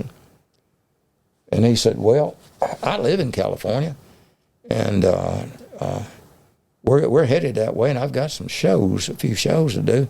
He said, well, let's just check the dates on them things, and I'll just fill in those dates that we can do. And I thought, I don't know who we got here, but it's going to be Sammy and the engine fixers or somebody, you know. I don't know who that was. Anyway, and I said, okay. I said, how you going to get up with me? He said, you going to be in this building? I said, yeah, but we'll leave tomorrow. And he said, well, I'll be on in there in a little bit. And I said, okay. And I said, well, my name's Gerald Murray. He said, well, I'm Vern Gosdin. That was Vern Gosdin. Now, I didn't know. I wasn't, who in the world? And George knew who it was. He thought that was hilarious. And so getting us back to Las Vegas now, we come from Tucson, and we're going to Vegas, and we got to do Vegas coming back and going. And we get in there, we stayed in the Frontier, and one of the people that was on the bus that was ever so significant in my book was one of George's former employees. His name was Jimmy Peppers. If anybody knows Jimmy played in George's band, but he was not at this time. And anyway, so we go there, and we go into the place, and George goes straight to the table, and he said, you got any more money in your briefcase? And he'd done lost $21,000 in 3 rolls. I mean, really. And anyway, he said, he said, did you see that marquee when we pulled in? And I said, didn't really pay any attention. It was at the Frontier. And it said, Johnny Paycheck will be at so-and-so there tonight. So he says, here's what I want you to do. And I'll tell you what we did as we go into this thing. He said, me, you, and Vern. And the girl with Vern, by the way, was Beverly. That's Vern's wife. Yeah. He called her the dude. And I still talk to her now and then, you know. And she was, anyway, so, and Beverly went with us. And he said, you go talk to him and get the light man to put that light right in Paycheck's eyes and get us some seats on the front row. And I did. And it wasn't hard to do when George Jones was a significant item, and even to any of those folks around there, you know. So I got us seats on the front row and all that. And so we go in, Paycheck's up there, and when he starts out, George hollers, "We should get somebody that can sing that stuff up there and get his ass off stage." And Paycheck just keeps on, don't say nothing. He said, "Where'd you get that voice anyway? Sound like somebody beating on a can, scratching on the wall." And Paycheck said, "Look, you George Jones sounding person." He done figured it out that fast, you know. George couldn't disguise that voice. So anyway, they didn't get up on stage and do any songs or nothing. But Paycheck did his show, and we went on. So we headed on out there and we went to, we did San Diego, San Jose, Santa Monica, and one other, Santa somebody. And it was the last show before we went back to Vegas and then back to Dallas. And Nancy got off at the airport there, and everything went well, but everything went good, and we got back to Dallas, and all we had to do was Jackson, Mississippi, and that was all of that tour. But George come up missing off the bus immediately, and I said, "Does anybody know where he went?" They said he went that way. And if I'm saying the Dallas-Fort Worth is a circle type of facility airport in there, if I'm remembering all these years back, and I looked, and there he was, and he was with a guy that was a dark-complected guy, and his wife, and I went flying around through there, and I said, "Where you going?" Because I thought he was going to leave. Yeah. He's going to leave with Nancy and come on back. But I don't know what the reason for coming on back, but it's just what they did. And anyway, it was Charlie Pride and his wife. Oh. So anyway, we, we talked for a few minutes, got on out there. And I know we did Jackson, Mississippi, and I was in the bunk, and there was this tapping me on the shoulder, and it was George, and he said, "Come with me." And he went up front, the bus pulled over, and we walked around the bus there on the middle of nowhere, USA, and George, and it was somebody in George's Lincoln, driving his Lincoln, I can't remember who. And so we got into Lincoln and come on back to most shows, and the bus continued its route on to Nashville to bring the band back. And that was about the size of that. We had a show the next day in Paris, Tennessee, at Hank Williams Jr.'s club, Hank's place. And and we couldn't find George. So the phone rang, it was Bill Danley, and Bill's across town, and he said, "You looking for Jones?" And I said, "Yeah, we got a show tonight in Paris, Tennessee." And he said, "Well, I got him right here." And he said, "You want to come pick him up?" And I did, and we ran over and got him and brought him back, and he was drunk a little bit, and so we got him in a motorhome, and his motorhome. Deb was our secretary at the time, and her and her husband walked in, and so we found George, and I said, "Y'all guys want to go with the show night?" So, well, they never had, so why not, to get to see what we're doing, because we're the other end of the telephone right there. And so David drives the motorhome, and Deb goes with us, and we get George and put him back in the back, put him in the bed, and let him, get some rest back there while we're driving. And we went on up to the show, but en route, I went back there because it didn't seem like, and I said, "You okay?" And he said, "Yeah." And I reached up there and took a cover, and I went, yomp, and jerked that cover back. And there was a half-gallon bottle right there. Right here. Yeah, and I got his bottle. And so we went on. We went up to the, we went to, it was a state park there in Paris, Tennessee. I don't remember the name, but we went there, and I remember that when we went to lunch over there, they had buffalo. Once a year they'd have the buffalo. We had that. And we stayed in a cabin they called a fishing cabin, but cabin's kind of a tiny word for it. It wasn't tiny. It had 5 bedrooms that were across the back off a little hallway, and then a part up front where everybody could move around. It wasn't cramped up and stuff like that. But so we stayed there, and then we went on to Hank's place, and I recall that that it came time for me to go into the business office and get paid.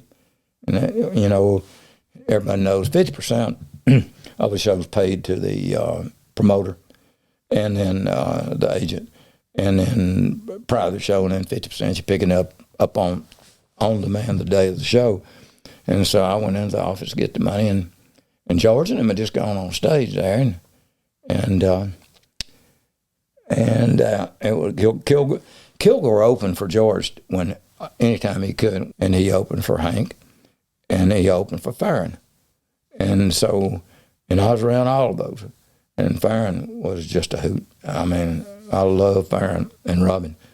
But anyway, so they go on stage, they're doing their thing. I go on in the business office, and I talking to the guy, and I said, I need to get this. And he said, okay, that'll be minus $8,600. I said, minus $8,600 for what do you mean? Minus $8,600. And this is JR. JR and Hank, you know, it's their place up there. And I said, well, what's the minus $8,600 for? He said, well, I mean, last week, you know. No, I don't know what you're talking about. Well, George had got an airplane and went up, and he went up to Paris to Possum Holler, and he bought the drinks that night, and they paid for the jet fuel, or the fuel, rather. I said jet, airplane fuel to get him back. I have no idea about all that stuff, but, you know, here you are doing a show the week before we're doing a show. But it wasn't a big place. It was packed, you know, obvious. So anyway, well, and I mean, what can I say? Especially as JR, and I don't want to step on his toes, but I know what JR do in the opposite situation because he's a businessman. Yeah. And so I stepped back out of the business office, and about that time, this is the back of the curtains coming off the stage, and a ramp, and George comes running off that ramp. You couldn't do much because it was straight down. And he runs into me down there, and he said, come with me. I said, where we going? He said, come with me. And here we go, and we go up through the curtains. Well, a lot of the stages have backstage, you know. Yeah, well, it wasn't. In this case, that wasn't the backstage. When you went through the curtains, you was on stage. And so he said, come here a minute. And he pulls me up beside him, and he hands this microphone. And I don't know what he's wanting. I mean, but I'm sort of there. And Kilgore's standing here, and I'm here, and George is here, and he said, this is my manager, Merle Jerry. Well, Merle's Merle, and I'm Gerald, so he got it intertwined there. And he said, we're going to do a song called Rattlesnake and Daddy. Well, I ain't never heard no Rattlesnake and Daddy in my life, you know. And I thought, y'all go right ahead. And he said, I'll do the first part, you do the second part. I said, I don't know this song. I ain't never done this before. You can imagine you ain't never done it. And, you know, anyhow, so I looked, and Kilgore, so I looked up at Kilgore, and I said, Merle, handle it. And he said, no. He had this voice, you know, he would shake the stage. No. Yeah. And, oh, well, he did his verse, and it come my turn. I just made mine verse up, and I can remember everything I said today. That's pitiful. But we did it. Nobody knew the difference. And he said, now I want to show you that whole right bank of speakers is out up there. I said, well, couldn't you just told me? I said, you ever thought about I'm not the sound company? This is not even our sound company. So in California, we're doing our next to last show in California. And we come to this club, and we've been there. It's 2-show deal gig, you know. And we had our own sound company that traveled separate from us. I left that out. It's insignificant, I guess, to everybody, but it was about a 3/4 the size of a tractor-trailer rig. And they'd get there and do their thing. All they had to do was be ready when we got there. It's all that mattered, and we didn't care about the rest of it. So we got up there, and we did the first set. And then the sound company come to me, and they said, you know, they got their own sound company here. what do you think about us just going on back? They headed back to Alabama because they didn't have to go back to Vegas for that show there and all that stuff. Mm-hmm. And I told George, I said, usually didn't ask him anything because he really didn't care about it. And set him on back. Well, we walked on stage. They walked on stage. And George started the second set, and as quick as he said something, there was that high squealing carrying on. Oh. And Joe, I don't know exactly what George said, but whatever it was, bottles started hitting the stage. Now, I think that was pre-planned as well. I really felt like it because I went up on stage and went, whoop, and took him out that side door. And when I turned around, they had some Super Beetle amplifiers. And for everybody that don't know what a Super Beetle is, if I remember right, they're on rollers and they're real tall. Yeah. And they were blocking the doors, the exits. George turned right and opened the door. That went in the audience. And that wasn't the way to do it. I pulled that door and reached over, and I knew it was going to be bolted, and it wasn't. Yeah. Out the door we go, get on the bus. Well, we don't get on the bus real good, and the only person missing is Clyde Phillips, lead guitar player. Everybody else is on the bus. And, well, police come on the bus. And I said, Lord, what's up? But they were rocking the bus, rocking it, the crowd. And he said, I've got papers here. We're going to confiscate this bus. He no-showed at a show here, and the judge has already signed this from that previous no-show thing. And I reached over in my old briefcase, it was sitting there, and that thing on the side. And I said, here's the title of this bus, and it belongs to me, and it ain't got nothing to do with him. They got off the bus. Left. We picked up Clyde around the next block. He didn't come get on with all that crowd doing all this stuff. But so that was the bus story out there. So they pre-planned that sound thing and to make George mad, and they'd have probably done it if he hadn't. But that's how it happened, though. He wasn't always just messed up or drunk when he didn't show up. Sometimes he's just watching TV or something, man. And so what happened every day at work, and this is work, and I know this is desk, but and there's pictures of him right there signing a contract for something. I don't know. We did it, and he's sitting at this desk. But when he came in the morning, he'd go over there to that kitchen. And I'm looking at it, but you can't see it on here, I don't guess. But yeah, it's this room's 22 feet, so that's about 16 feet breakfast bar, and everything. And he'd go over and sit at that bar stove, and he'd have his whiskey in a glass with ice if it was 8 in the morning or whatever, just as a general rule. But to answer if he was messed up all the time, there's a lot of times where he wasn't, when he wasn't. But that was a daily thing. He'd come in here and he wouldn't stay around a long time. And we came back from California and we got ready, and before you could even get your lunch bucket ready to take care of it in the school in the old days, we headed back out. And we had to do Louisville and Huntington, West Virginia. And we went into Huntington, and boy, people blowing their horns and all that stuff right there. And I said, man, Lord Morgan was standing there, and I said, Lord, man, these people are blowing. They must be excited about this. She said, yeah, but we've no-showed her so many times here. I don't remember that number. But yeah, it didn't bother me all that much. I still had it in my mind. They was tickled he was there. And so we went on and did the show that night. And this is the only time I experienced this with George on the road, or no one besides that, not another artist, period, that I was with. And so we go there, and George gets on stage, and, well, there was all this commotion. And I saw them moving a lot of folks to the front. I didn't know what was going on. I thought somebody was into it.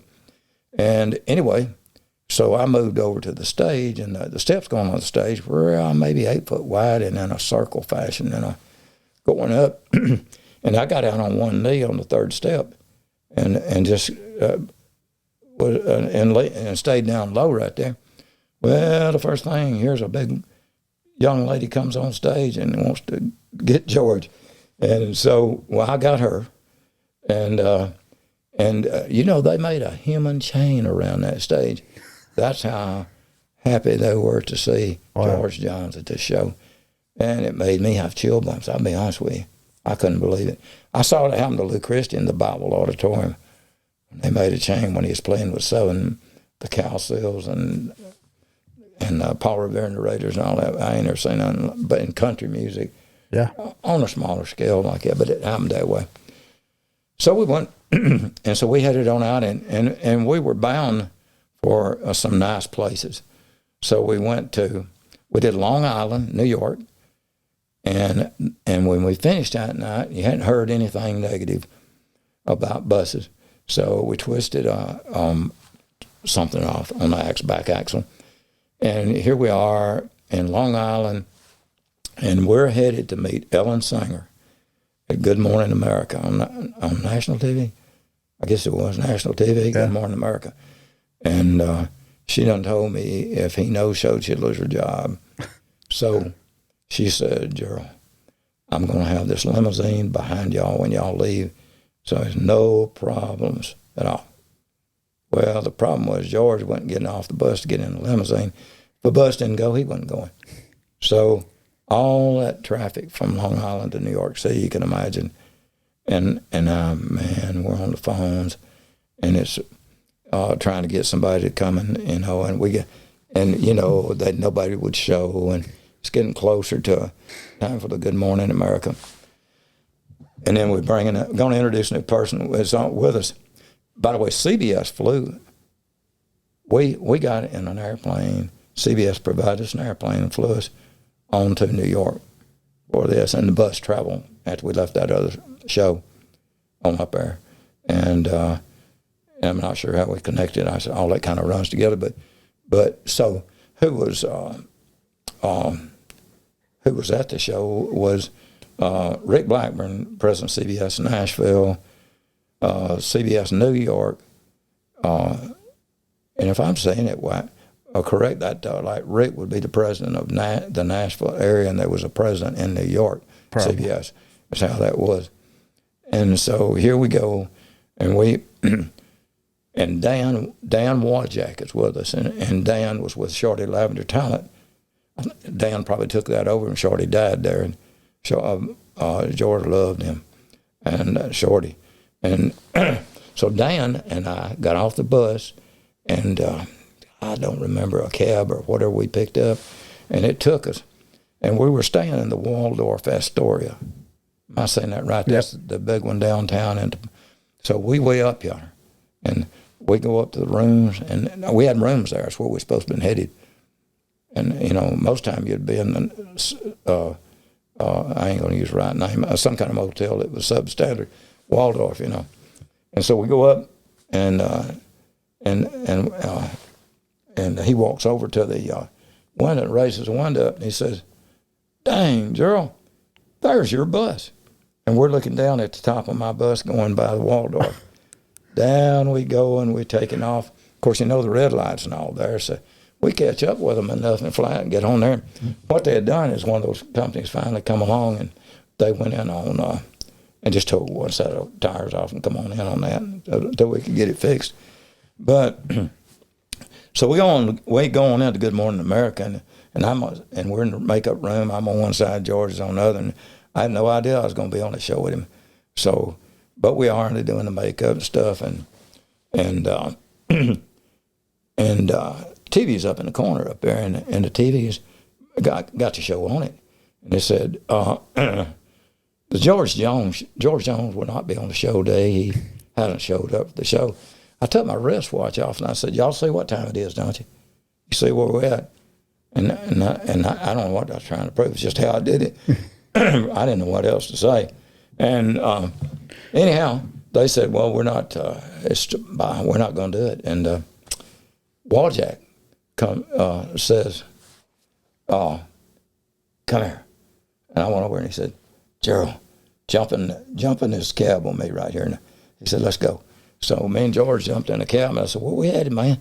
He said, "We're going to Good Morning New York instead of Good Morning America." And we went to Good Morning New York and walked in, and they did the whole thing and said, George, you're supposed to be on Good Morning America today, and you're on our show. Did you decide to come here? Kind of made them look bad, but, you know, it wasn't done on purpose. It just happened that way. So we leave on out of that show, and we went on up to Country Music Comes to Harvard in Boston, Massachusetts. That's pretty significant. We had a limousine driver up there, and it's a beautiful little Puerto Rican girl driving. Actually stayed in contact with us for a year or two after that on the phones and stuff. So we get in the limousine, and she missed the turn. It's snow all over the place. And she turns around, and of all the things, we pulled back in that motel, and there's a motorcycle cop in the snow. I don't know how you do that. He had boots up to his knees, and he got her for a U-turn in some way there. And me and George got out and stood on the little curb right there at the motel. And I'm going to be big, you know. I'm like, hey, I'm a cop in Alabama. And he said, set your ass back down over in that car and be quiet. You know, they didn't have the same personality we had in the South, you know. He didn't care if I was a cop anywhere. And but anyway, so we went on and did that show, and then we left on out. We were headed to, I don't remember it, even though I got the contract and I had to look at it, but we did a show in Maine before we went on to, we went to Maple Leaf Garden in Toronto, Ontario, and we had to pull into a motel and put all of our concessions, T-shirts, all that stuff out, and then come back and get them after it's over because you couldn't take them in to Canada. And so I had called ahead, obviously, and had a printer come up there to print our concessions so we'd have stuff to sell there.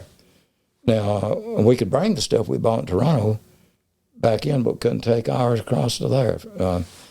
I don't know what that was all about, but we did. So here we come up to the customs, I guess that's what it's called there, and they bring dogs on the bus. Well, needless to say, it was fine. And we got on to the show, and we pull up, and we get the book right there for the show that night, and it says, sold out. Now, at this particular moment, I'm on a switch. I'm going to go back to CBS in the recording studio, and we were doing the final song on an album. And CBS had picked me and George in Birmingham, picked us up and took us up to do this song. And when we get in there, this guy's in there, and how he got back there at CBS that far back into the goings on, and he said, I want to do an interview about so-and-so for the upcoming Maple Leaf Gardens. And he just said somebody wrong, made somebody wrong, and then George got upset about him too. And he didn't get to do it. His name was Peter Goddard. And I looked him up. And so here we are at the Maple Leaf Gardens. We're sold out, and we go on stage. And the show starts, and George says, before we start the show, I want to know if Peter Goddard's in the crowd. This is where George had called me back in the bus before we got there en route. And he said, did you say this stuff they said you said about Tammy Wynette and all this? And I said, I don't know what it is. I've never dealt with anything for Tammy. I saw her when we did shows with her. And he said, and Nancy said, well, Gerald don't know anything about this right here. You know that, George. He couldn't have said, he don't know about this. And I said, well, I see it, but I really don't have any clue about it. It's not me. And he said, well, okay. And just throwed it down. We went on, never said it again. I never knew exactly what it was, to be frank with you.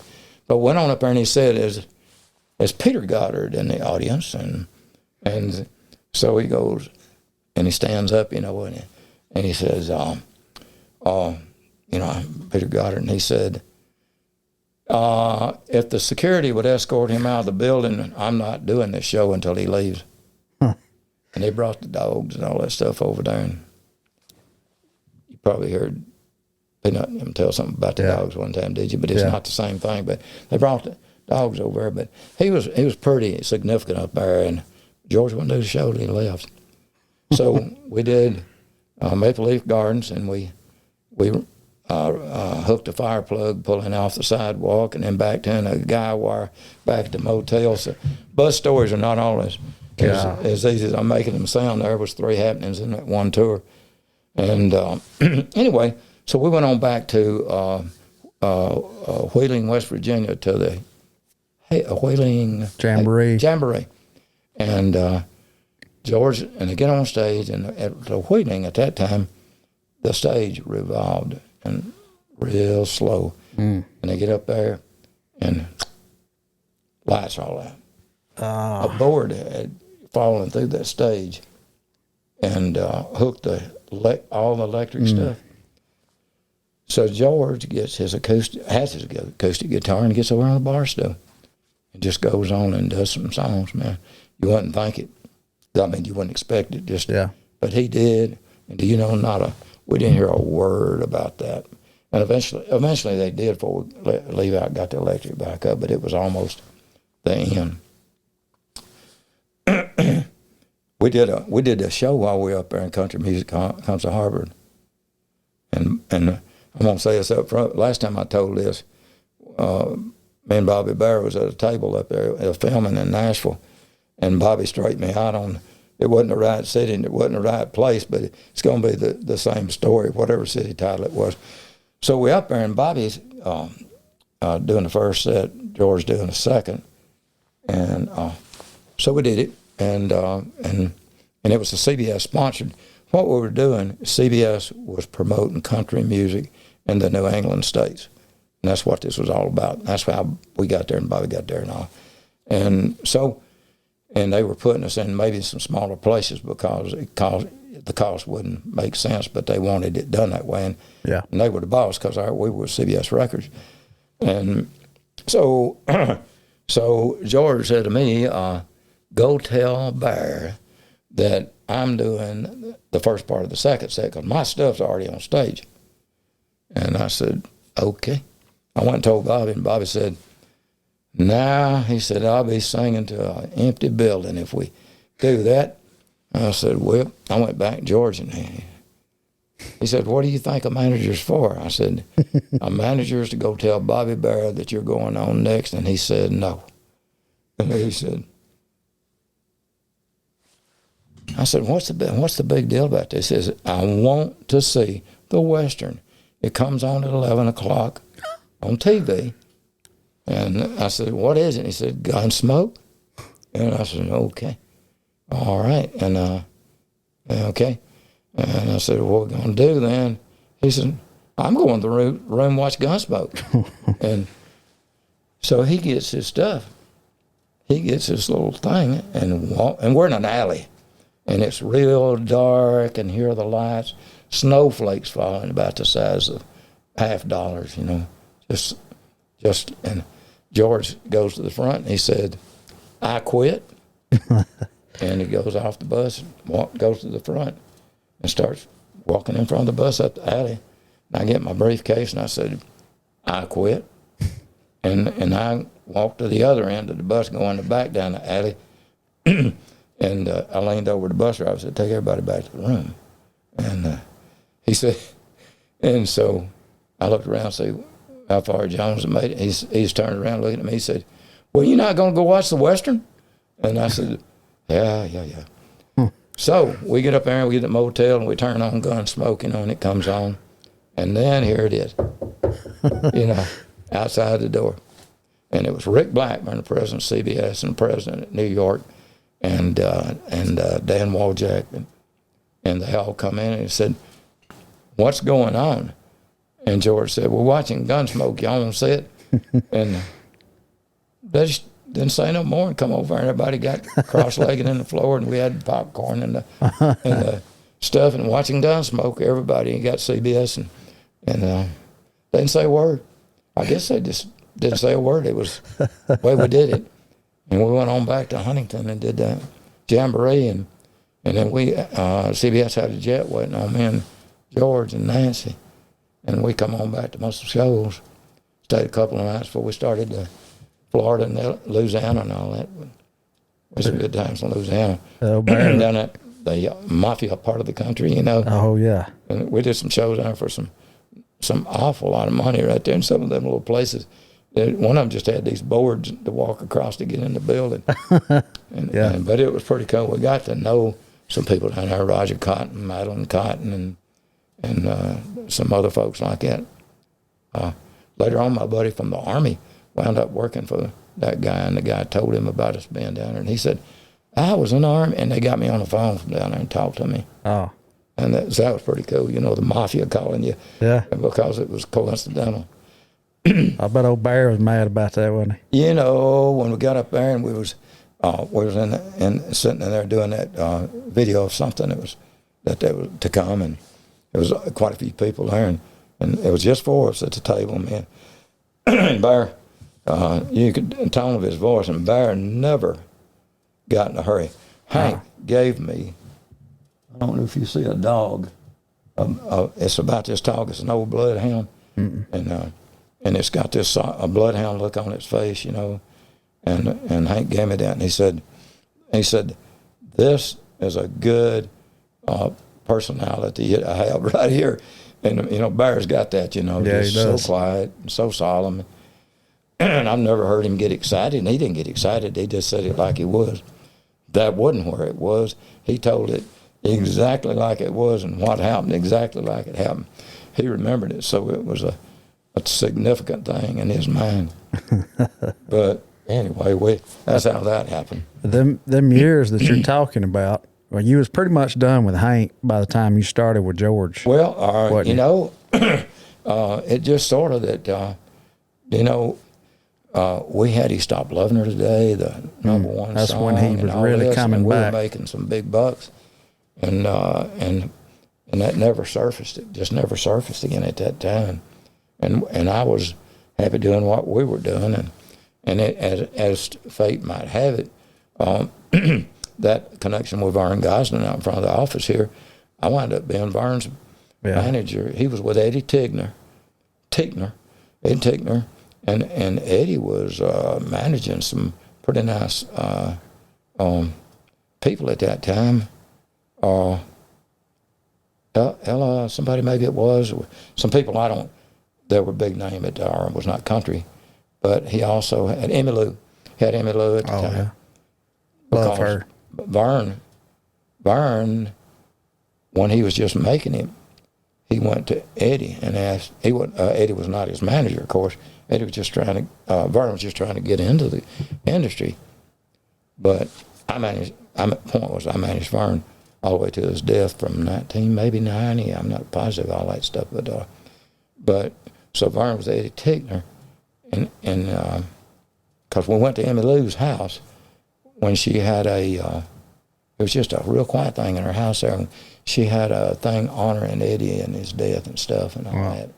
And Vern went to Eddie, and Eddie told, he said, is there any way Emmy Lou would do, Emmy Lou would do some songs with me and see if I can get started in this and move to a different level.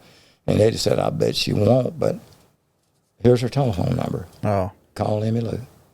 And if I'm saying this right, Emmy Lou maybe lived in California at that time. I bet you.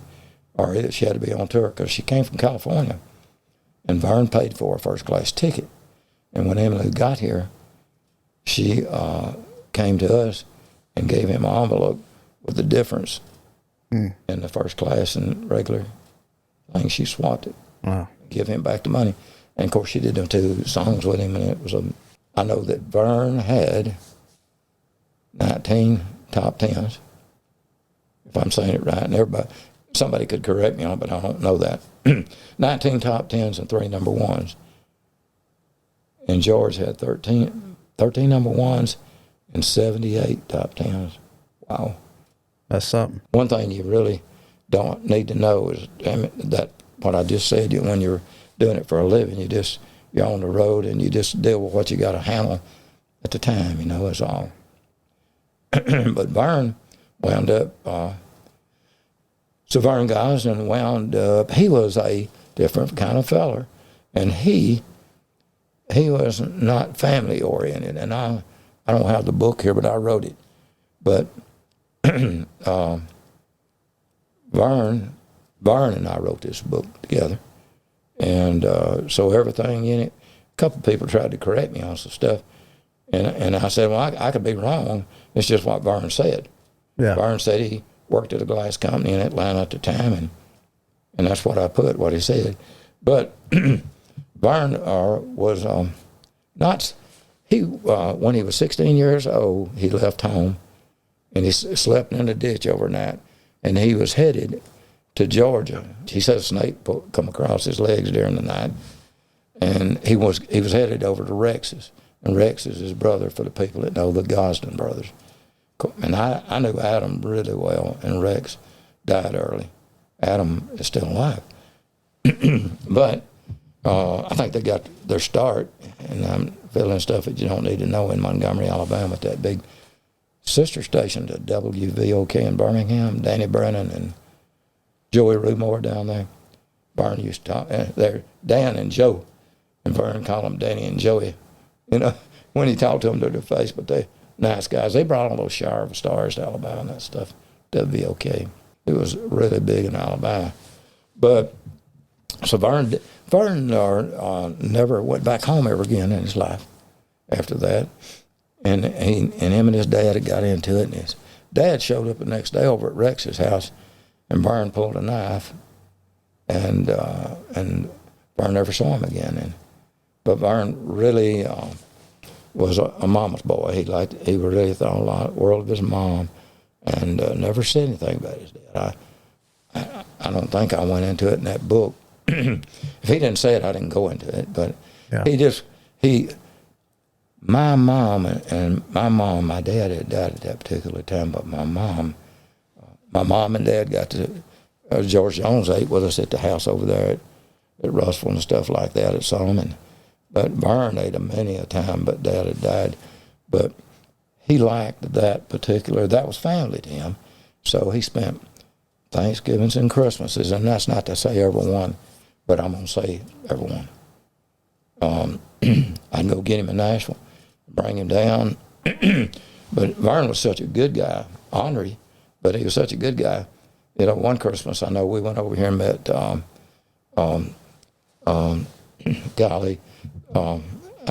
the Horton guy at WLAY. He's not alive now. But we went over here and met him at WLAY and went in and did some stuff for him, cut some stuff, you know, for commercials and stuff. Yeah. On Christmas morning now.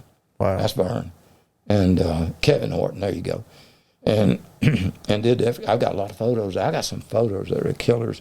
It was just so black, and the color and the reds, and that day right there.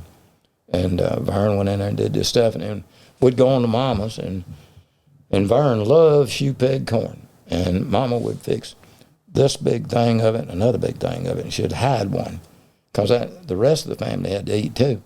And Vern always liked to eat just before they got there. I don't know why. We had a little table and a big table, and Vern and I would get to the little table. It was like 4 people, and he'd eat every bit of that shoe peg corn now, and then and then we'd go in, and I got a picture of that in there. It's in the book, and every year at Christmas we'd go in, and he'd say, "Pause right here for a minute," and who's got the camera? And he'd say, "Pause right here," and we'd be in front of the stove, and these skillets hung on the wall up here, different sizes that you cook cornbread in. And Vern would say, "We do this annually. We won't say who's got the fattest and who's the prettiest."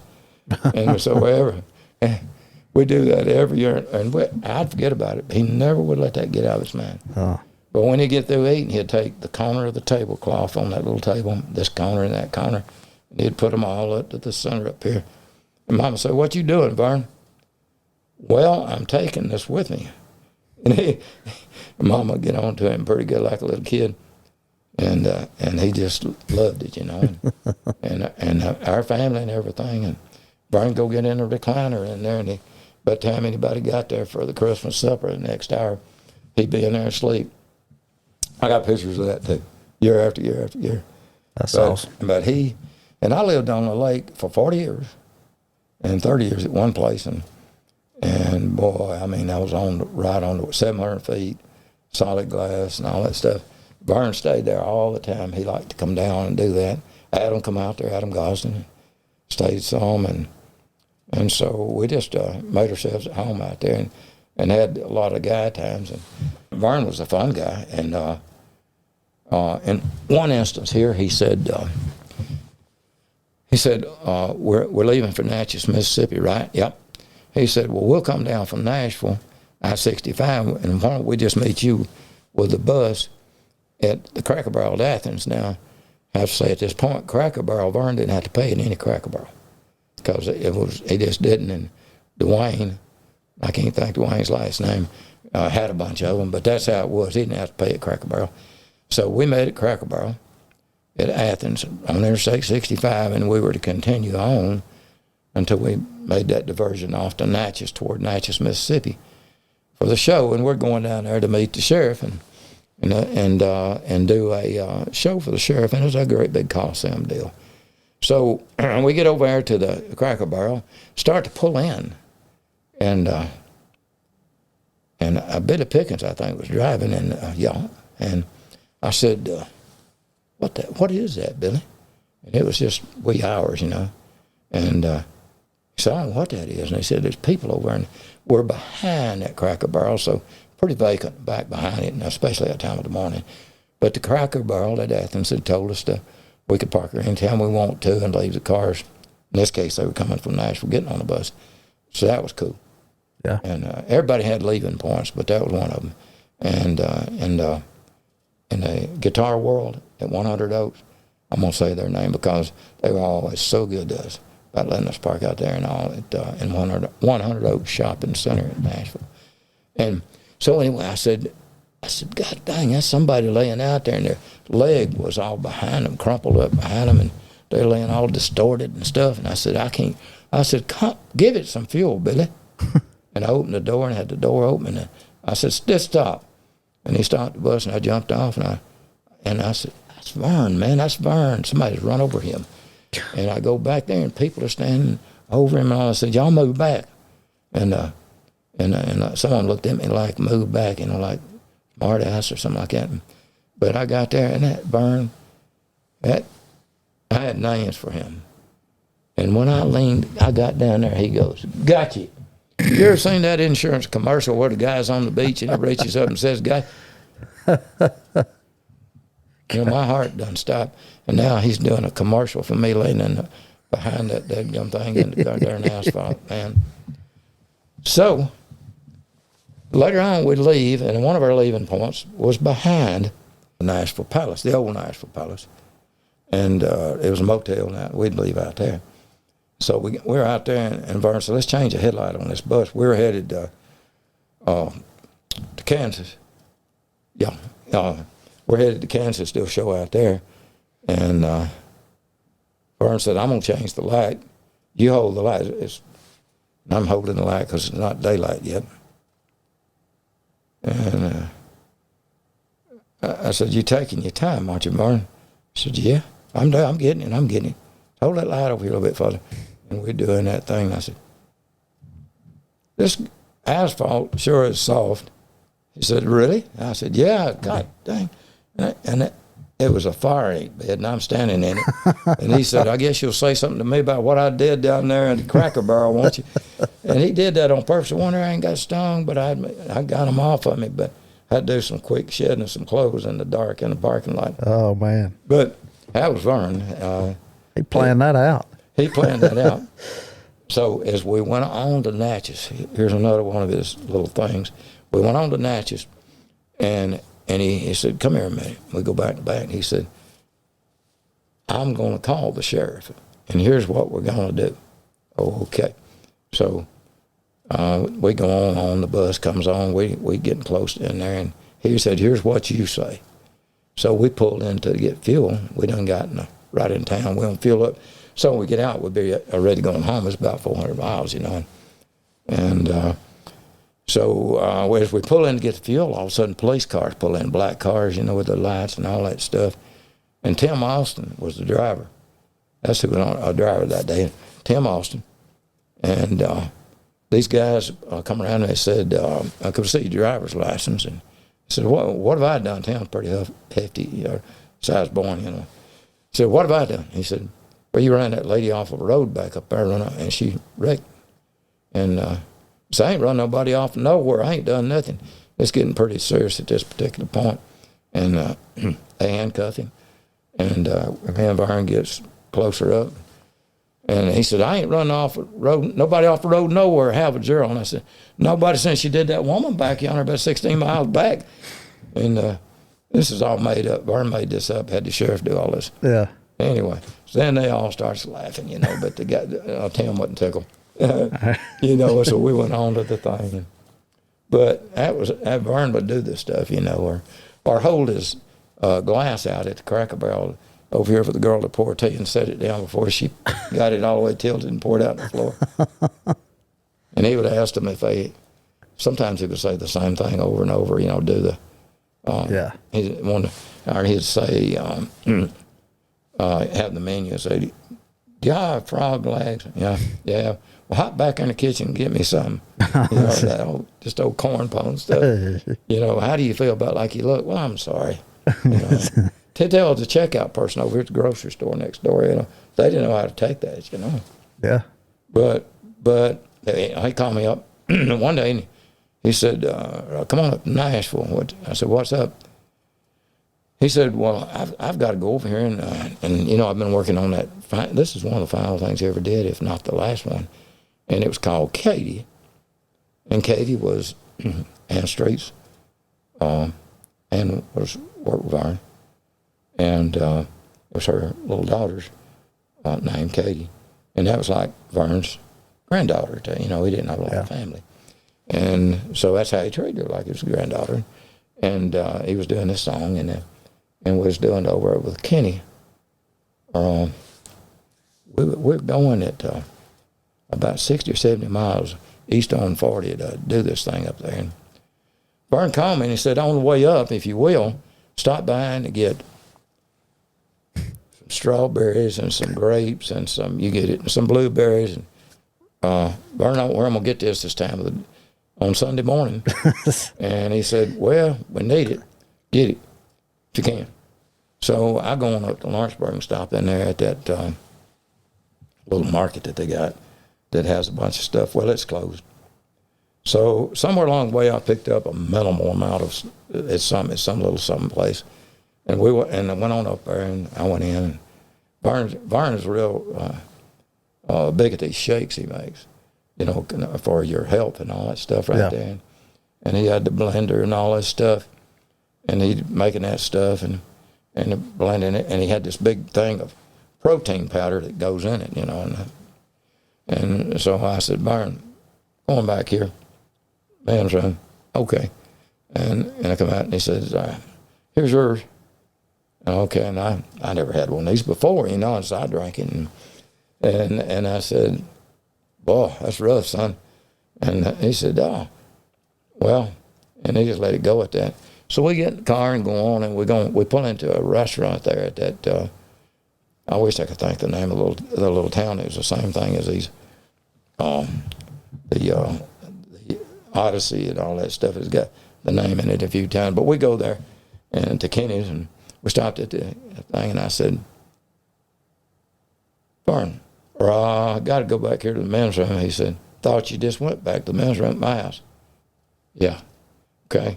Mm-hmm. I'll be back. I come back. He said, what's up? I said, man, do you ever have a problem drinking those shakes like that? He said, I don't have a bit of problem drinking the shakes. Mine's got grapes and blueberries and bananas. And he said, and yours had a little bit of pineapple juice and all that protein powder. I didn't have nothing. He gave me that stuff because he knew what it'd do to you. Yeah. That's bad. Never got to get him back for that. But he called me one day and he said, what you doing Sunday? And I said, well, I can do anything. What do you need to do? He said, let's go buy a drill. You got a drill? And I said, no. I said, you need one? He said, no. I said, you need one? I said, no. He said, I ain't thinking nothing better to buy. We spent all day long looking at drills and things like Lowe's and stuff and bought them. And then one day he wanted to get a Robert Hall suit because he'd seen one. And that was a brand from some days in the past. And Ann had told him about Robert Hall, as he said. And so we spent all day out there on West End toward Vandy looking for a Robert Hall suit. And he called Ann on the phone, finally, after 2 or 3 hours of looking there. And he said, Ann, where is that thing that's got the Robert Hall suits? She said, they ain't got no Robert Hall suits. It's for sale in Nashville. And, we spent all that time After looking all for that. something. Yeah, he was just that way, but he was a good guy. And then the last call I ever got from him, I was at the lake, and I took that sleeping stuff you take, Ambien, that was introduced to me by James R. Smith, Hank Williams' manager. And like he says, you take a few of them, you take them the rest of your life to sleep. But Yeah. I took that, and Vern said, I need you to come to Nashville. And I said, what's up, son? He said, I think I'm dying. And that's what he said, I think I'm dying. And I said, I'll be there. And so I got in the car, and it was about always 2 hours. You had to go up there and exit off right at the Opryland Hotel, that particular exit right there in Omelet House, and turn down on that road there, and about a mile. And I got there, and then that was, and he died about 3 days later. He was having strokes. Mm. And Ann was coming across town from, they were out on Stallion Drive on 40, west, there at Vern's original house. He lived out at Stallion Drive out there, so Berg. But so that, and then, of course, I was one of the pallbearers at the funeral, and he had those strokes, and he was dealing with that. But the last years, we would be selective about, what we did. If we wanted to do as many as 3 shows, and we'd pick 3 dates, like in Texas, or towns that were fairly close together, and stuff, to where it wouldn't wear him out driving all over the place. Yeah. So we did do that. Back in the old days when they were here, it's like anybody walking up here. Wild Bill Emerson, Jody'd come in all the time. Bill have that feather stuck back, and one eye looking this way, and George would say, "What you looking at, Bill?" And I said, "Everything." Bill come in, he'd have a case of beer, and they'd sit up here and they'd do their writing off in them little covey holes, and then back in those days, you go out and start knocking on the doors. Yeah. And I got this song. Yep. And so there's a lot of people come through during that time.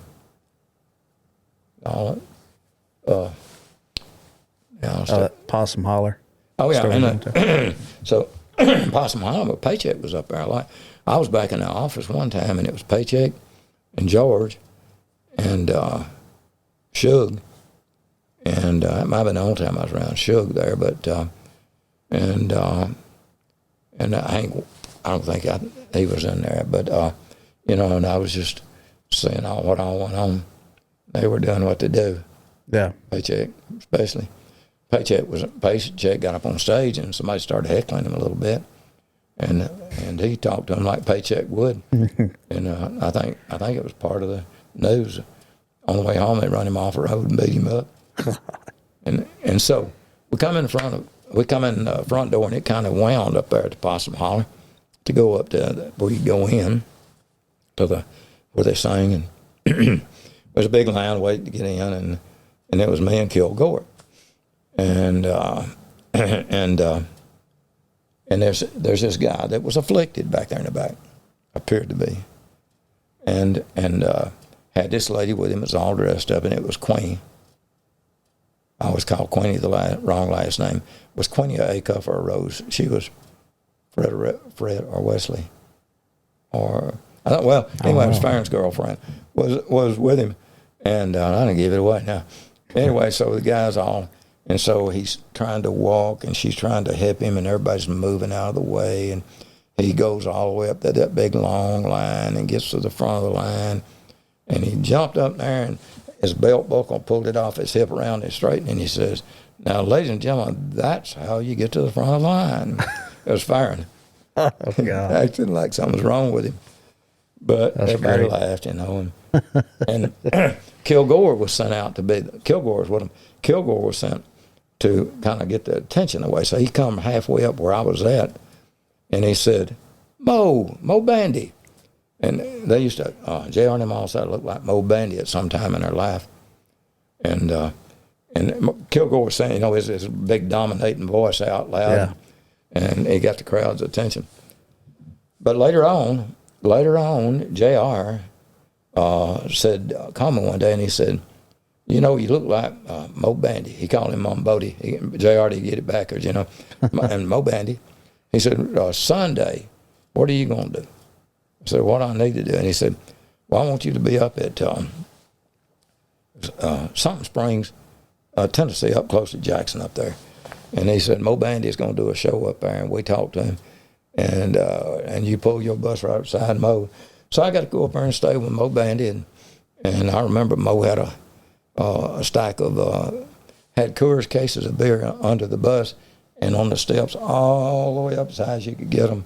And then he had a bunch of Tony Lama boots because he was doing the Tony Lama stuff.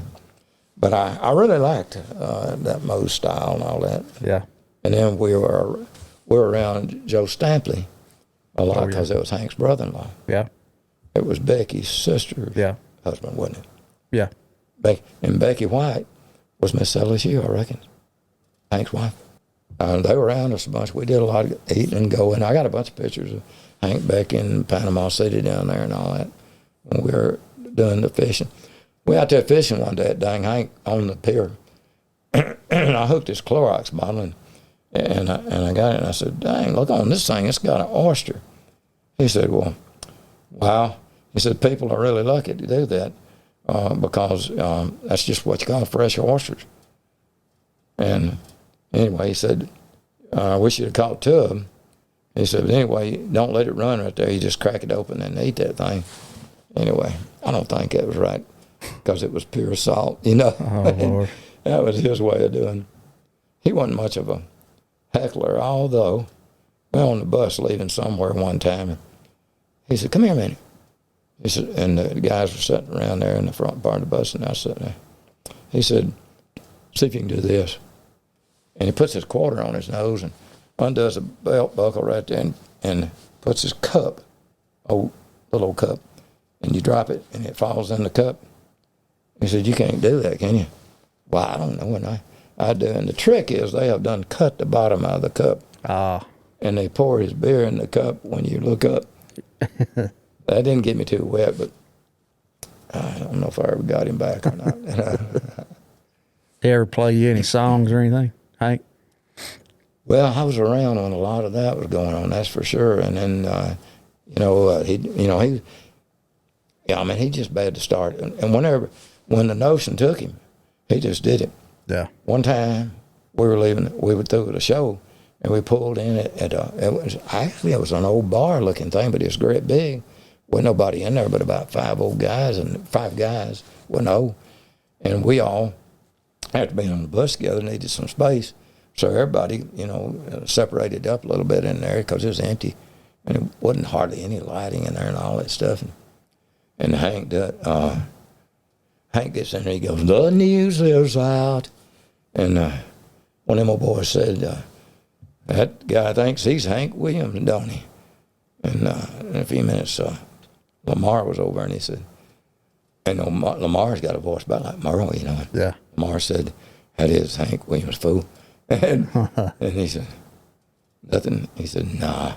He said, yeah. And well, talking about, they were all just glad to see him, That bad boy attitude changed real quick. They just tickled to see him. But he got the urge to sing here at comment. He didn't stop with part of it. He got on whatever hit him, he'd do it. But he was a gifted individual. Yeah. We were somewhere one day, and he said, what do they mean? What about something? And I can't say this just right, but he said, what do they mean about octaves? And what? And I said, what is it? And he said, that something about the octaves in my octave. He said, and he does this, hovering by my suitcase, trying to find a warm place. Rainy night in Georgia. You know, he stretched that out and Yeah. he said, there you go. And I mean, It's got a I looked range. it up later on, and the voice range is unbelievable what Hank can do, man. Yeah, it is. George Jones and Vern Gosdin, they had one too. Yeah, they did. And George could start down there, and that voice, it was so low. And sometimes he'd talk to me, and I'd talk to him the same way. You know, in those days, my voice changed a lot in those days. I think his got deeper too in the 80s. I think it got deeper as it got older, didn't it? Yeah, it I sounded believe it did, fuller too. and better to me in the 80s and the 90s. Everybody had their own songs, and everybody wanted to hear. He stopped loving her today. Last song when we did shows when they had the option to say, and it wasn't a big concert type thing. And when we were up there in Maryland, I guess I left Maryland out though, but when we were up there in Maryland, he come over there to me and he said, "Is that enough time?" He didn't usually ask that kind of stuff, and I said, "About 45 more minutes, George." And he said, and so he took his shirt off, and he had on a strap T-shirt, and just a strap T-shirt now, white T-shirt. And he went back up there. And the next thing you know, the promoters were back there with me saying, "Get him off the stage." At midnight, we had to start paying, all over again like it was another day. Oh, yeah. And he didn't. He didn't come off, but anyway. And he said, "What song do you want to hear last out there?" And I always liked that. I always said someday I was going to leave you. Some April when all the land's wet and all that. And I liked that real good. And he did it. So he did that several times after that. It is. I'm going to do this for Gerald. Nobody knew who Gerald was, but everybody would say. But it didn't matter if it's a small enough venue. Everybody was already tired anyway, probably. But he was. I never had any problem with him. I never had a minute's argument with him, and that was just about how it was. We kind of had a little thing there that night at Paris, and he called me in his bedroom. I don't care for telling this. So that fishing facility I was telling you about earlier, where it had little rooms off of it, they didn't have doors. They had swinging saloon doors. Yeah. They were this far off the door and then that far from the ceiling. But that was the bedroom, and there's nothing in there but the bed's pretty much.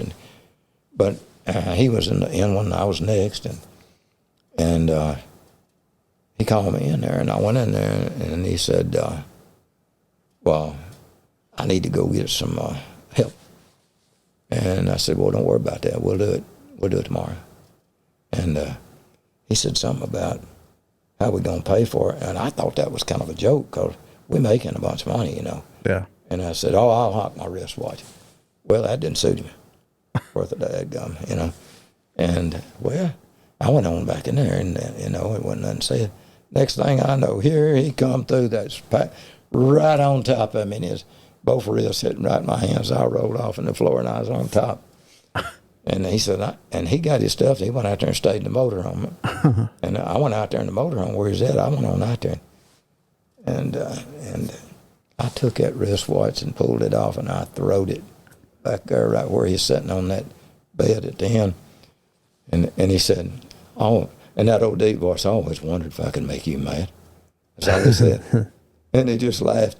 And then come on back there, and we went on. And never was another word mentioned about it. God. So I had Studio 3 in Nashville, Tennessee. And we were at 49 Music Square West, if you wanted to look and see what that is. And across the street from us was United Artists Towers. And on the corner was Starstruck, Reba McEntire. And Reba come over there one time, and she was wanting to start landing a helicopter at her facility. I don't know if we was okay with it. And I think I'm the only one that said okay. So let's see. I had Studio 3, and in that studio, there was in the entrance, we had the secretary, and the hallway led down, and the first, there's another studio on the left, and we had A, B, and C, and and then Ray Kennedy and Steve Earle had the one on the left. Oh. And then Nora Wilson had the other one. So us and Nora, we went into the kitchen, shared the same kitchen. It was a really neat deal. I mean, we had just a beautiful place right there, and it was so tall that they had the lights come down, the light things, grids, and Yeah. had the light grids, and so they could do a lot of video stuff there, and we had the C9 over there. I think I said that right. I don't know where that come from. We had a Steinway C9, I believe. Piano. Yeah, the piano, the big piano. Yeah. And inside the piano, it said, "This is the best piano I've ever played, Lionel Richie." You know, so we had some pretty good stuff. And anybody could have written that in there, but Jeff Teague ran that studio for me at the time, and it was told me about it. But but anyway, that's I don't know where I was going with all that story. Was Bobby Bear and Friends filmed in there? Yeah, you know what? I looked that up, and it says it's not, but that's Bobby's. I thought Bobby's one told me, but now I know they said the Bobby Bear and Friends were filmed in there, and it said they were filmed at RCA something, but that sure contradicts what they told me. But we had a little get together there one time, and and the first person to come in was Billy Sherrill, and Billy.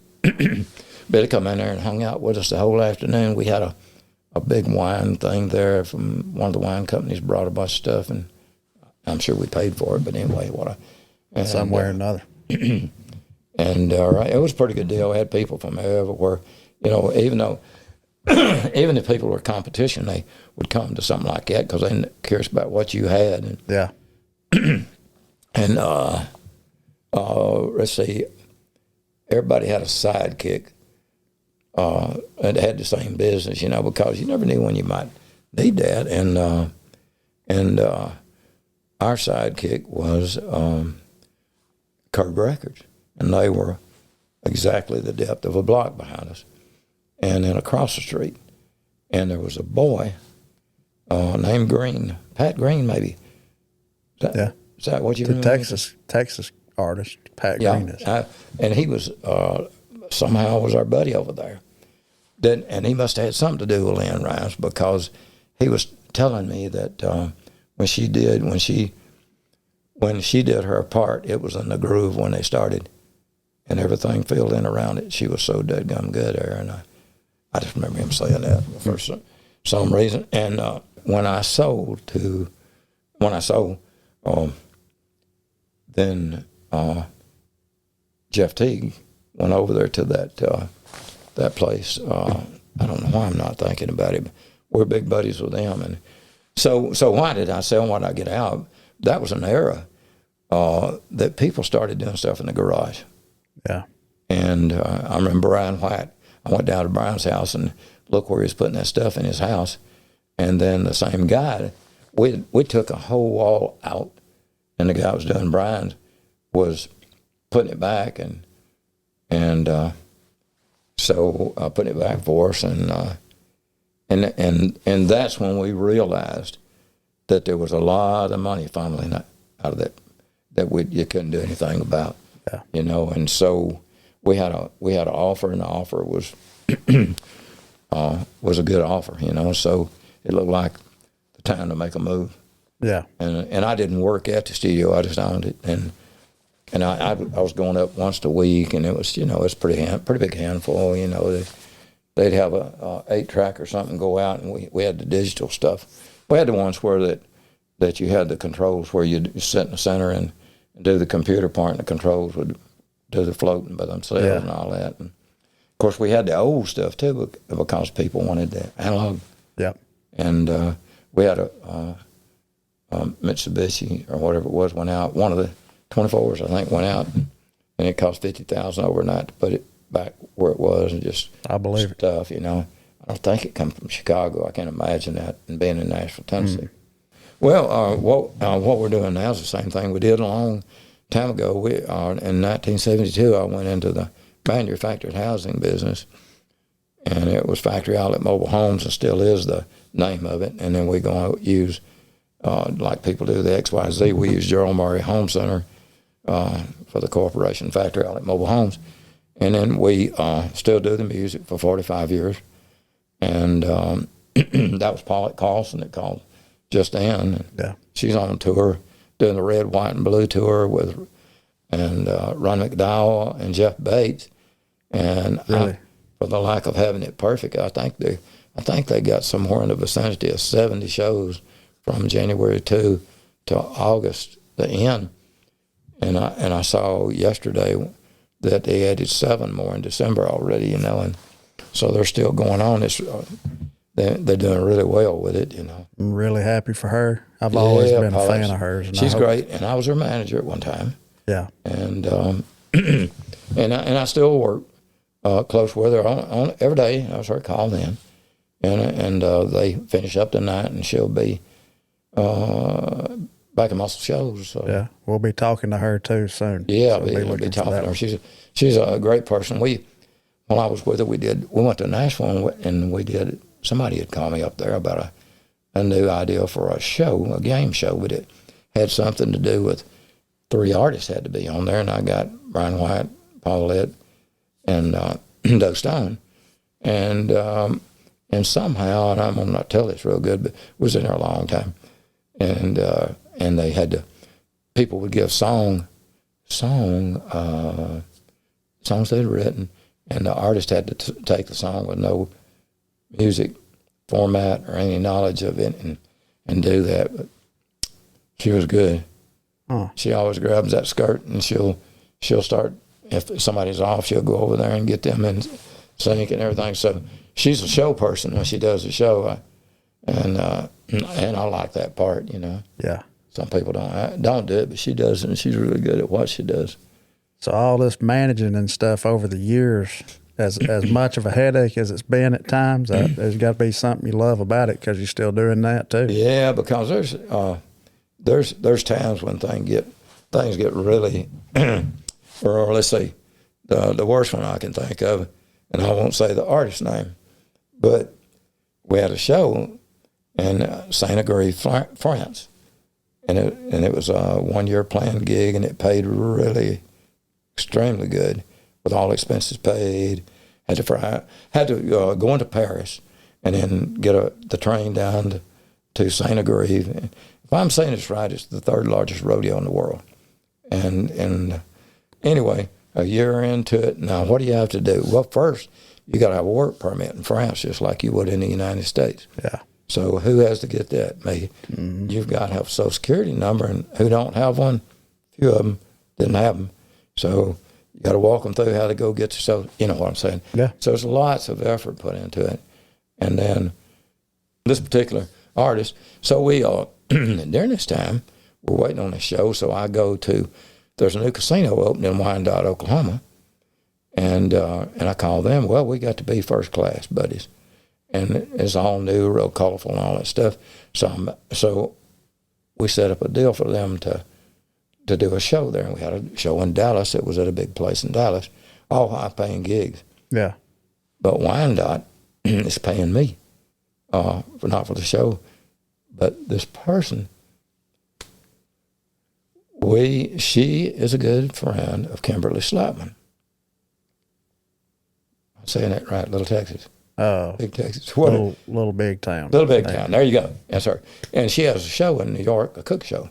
I looked at it, and it's on the computer there. But anyway, she'd been on that show, and it was a big seller and everything. And so some money people got behind it and sent 3 camera crews down. Mm. And so we had a series, whatever you call those things. What do they call when you, they were so popular during their time, and every week's a different thing. It's a different, just ongoing, like the talking about like a reality show, like Duck Dynasty, you know. Yeah. Same concept. So guess what? They come down to Alabama, and we do the very first one, and it's just a kick butt deal, man. It turns out. So Wyandotte, now you see the picture right there, Wyandotte. So when we're doing this thing, we're doing at home, doing this with the bow and arrow, with the hunting stuff, with what they do at home, with the family, mm-hmm. with the kids, with the husband, on the bus, at Wyandotte, at the big shows. And the whole thing, it was just an ongoing thing. And so we finished the first one, and they said, you understand that the only way we can make this happen is y'all got to continue. It's got to continue to be a person in this particular position, in this particular seat to drive like this. And lo and behold, they didn't want to do the St. Gris, France show, and didn't want to do the Dallas show. And that just nipped all that and just stopped it where it was at. and I signed a contract, not to say the money person, but it's as big as you, let's say it this way. Anybody listening to this would know who it was if I told them, wouldn't recognize it. Yeah. It was that big. So it's unfortunate. Not everything works. That night, though, when I went to that place, I had worked somewhere all night, probably on the road, I'll just say it that way. And I had to get in the car and drive. And I drove till I couldn't drive anymore and pulled in beside a dump truck in a little podunk town and pulled up beside a dump truck and went to slept in the car 15 minutes. And then we still had to do all the next day and all the filming, but I mean, they sent the crew and first class. I'm talking about, and they they were tickled, really tickled with everything that happened, and were looking forward to it. But that ended it. I'll shut up about it, so it don't matter. Man, well, who are you working with now, besides Miss Paulette? Yeah, and I don't know who's doing Paulette stuff. I do know this. Whoever's doing all those shows, because I really wanted to hear. I wanted to know. Cause I did about 20 or 30 shows just so I could see what these people are going through. And I did stuff like Coleman, Alabama, but I did the Alabama Theater in Birmingham to get a feel of all of it. What do they actually go through? So I know what they go through. And with Vern, every one of them was a hit. We made money at that. And then Connie Smith worked with us on a lot of shows, and she was great. And her husband came to them sometimes with her, and Marty Stewart. So what I'm doing right now is I'm waiting on somebody else I guess this is a terrible way to put it, but I've had people, they'll call and say, well, how'd you do this? Mm-hmm. Well, I didn't. George Jones was already the biggest there was in the world. He stopped loving it today. If you Google the top 500 classic country songs ever in music, number one. Number one. It's number one, and it's voted on annually in it. So it's done annually. I think that's right. But I mean, look it up that way. And, I started at the very top. So that's why we didn't ever talk about Hank anymore. I mean, us, but I mean, it never came up again. And JR did stay on 7 more years, by the way. It wasn't like it changed. And then when it switched to Merle was not the manager for a long time, right? Yeah. If I'm saying it right, he was the executive officer or something like that. Yeah, he was. Instead of manager, and then became manager down the road. I think that's right. And but now they thought Hank was going to come to me, or he didn't. So it's kind of how that happened. What I like to do right now is there's somebody else out there, and I think they could ask Doug Stone. I did Doug Stone stuff, management and shows from 2008 to 2008, 2012, I think it was. And during that time frame, we did a bunch of shows. And we looked up and everything went well. And, it was, and Doug was a really good performer and all. And he is, yeah. And then Vern has some good people. Rodney at the Troubadour up there now. I think Rodney controls the Troubadour in Nashville and the Troubadour Theater. And that's where we had that's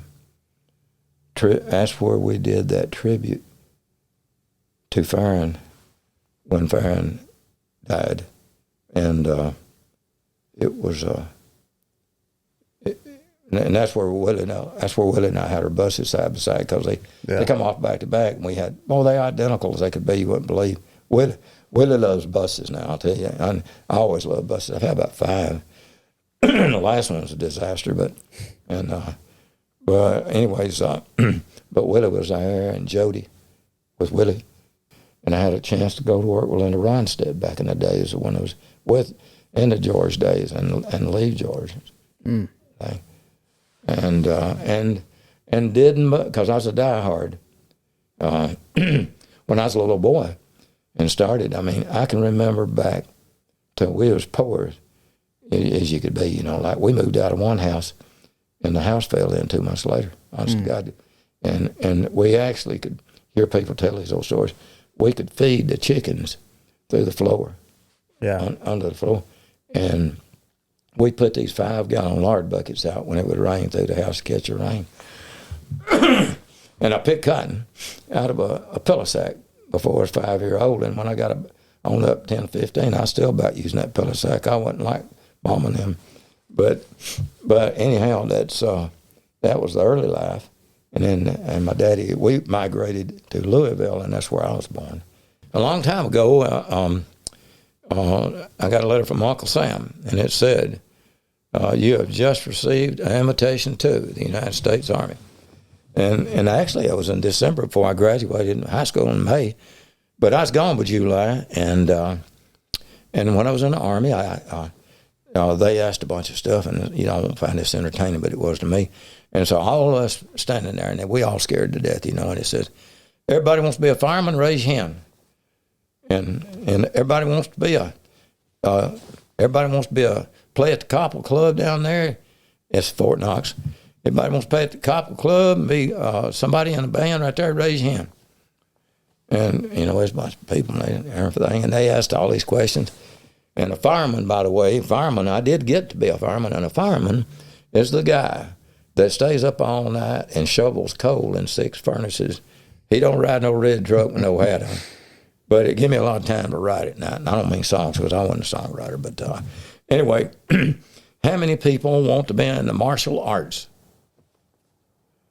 Okay. And so it came time. So we get down to the martial arts thing. And I'm the only person in the building except for the instructor. He like to broke my neck in the first second. He was rough as a cob. And I don't know what they ever called that type of stuff, but I know what he was. He was a judo guy. And that ain't what I was wanting to do. I didn't care about no judo. But anyway, so when I got out of the Army out there, one of the first things I did do is go back to school, and I was going to University of Alabama in Huntsville. And I had some day classes, but I was working from 7 in the morning to 5 in the evening in Russellville, Alabama. And I played football there at Russellville, and we won state championships. And after we left, our little group behind us won that year too, and they never won since. So we had some players. Yeah. But anyway, so I went up to University of Alabama in Huntsville, and when I had to get out at 9, I had that biology, zoology, human anatomy, and all that stuff. I was in pre-med for 4 years. And I'd leave and go on a little bit further from Huntsville to a karate place up there, and it was Wanyang Chong's Jumukwan, Mutakwan, Chongakwan karate. And I was there religiously. I mean, that's 70, I guess this make more sense, that's 70 miles. And, I had to be back at work at 7. Monday through Friday, I'd 3 days at school, but 5 days I'd go all the way back to that karate place. And I loved it, and I loved it. And the more I got, the more I wanted. And he was really so good. And in time right there, I got to kind of fit in a little bit more than I did. And he called me Buffalo. I don't know. He didn't call nobody else a nickname. That's probably because I was clumsy. I don't know what he meant. Oh. I don't know. I was pretty hefty boy, but at that time. But he was like pretty special. I mean, the Channel 19, he was talking about Robert Reeves and Grady Reeves. Yeah.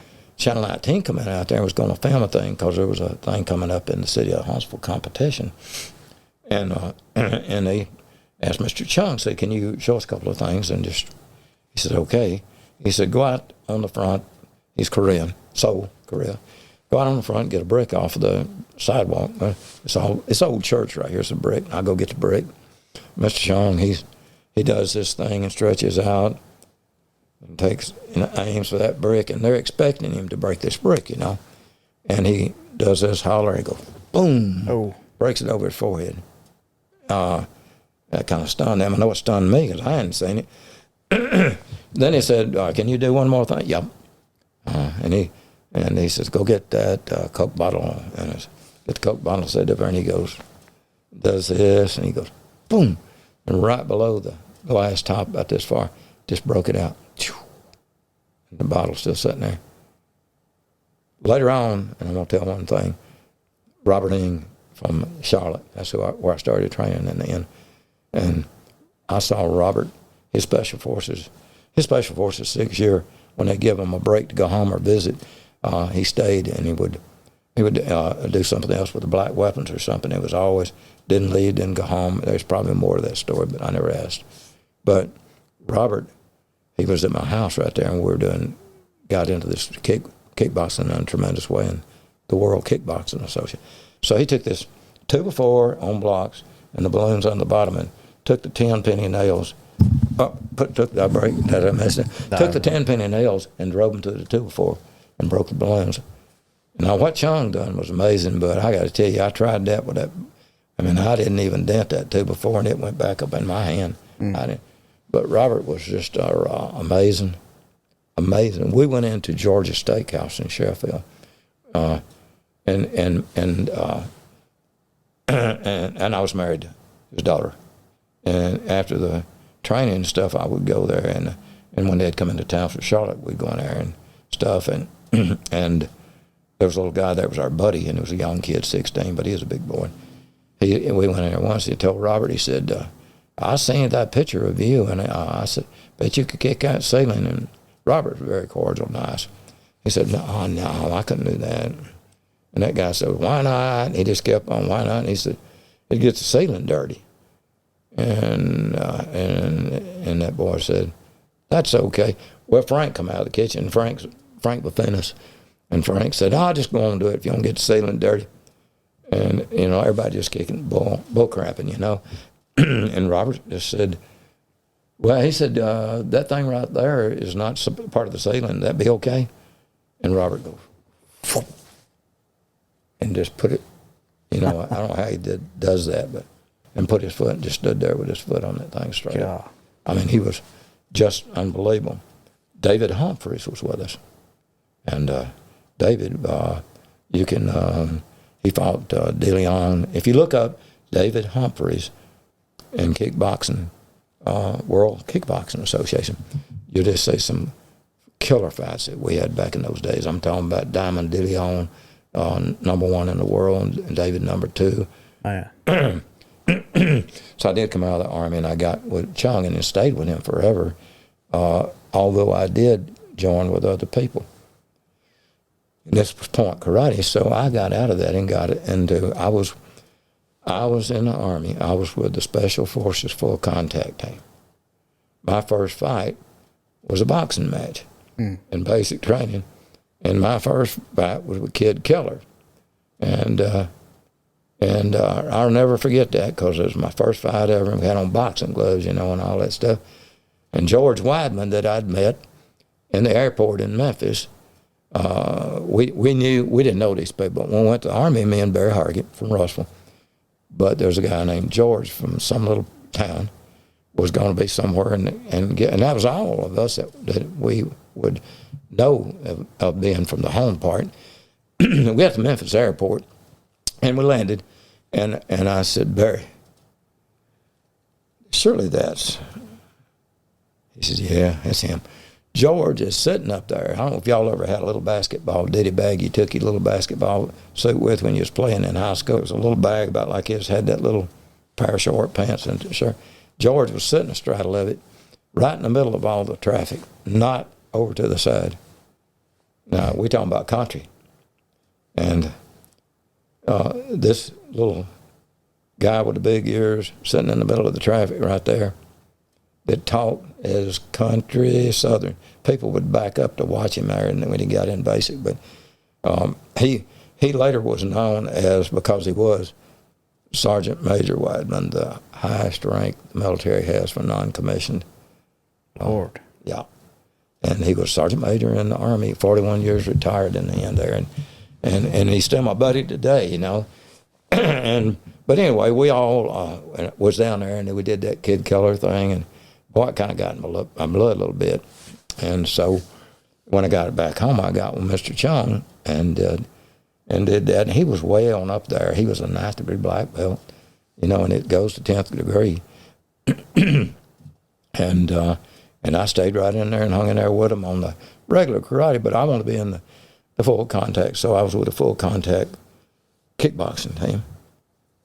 Well, and so we did some competition, and then we didn't win as much as I wanted to win, and so the people that was kicking everybody rear, you know, when we'd go to competition was Ing School of Self-Defense at Kings Mountain in Charlotte.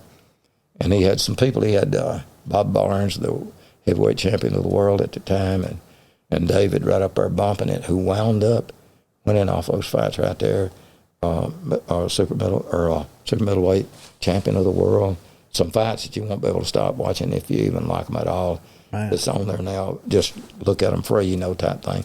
David Humphreys, look at him, and then they had David Barber, the bantamweight champion of the world out of Georgia.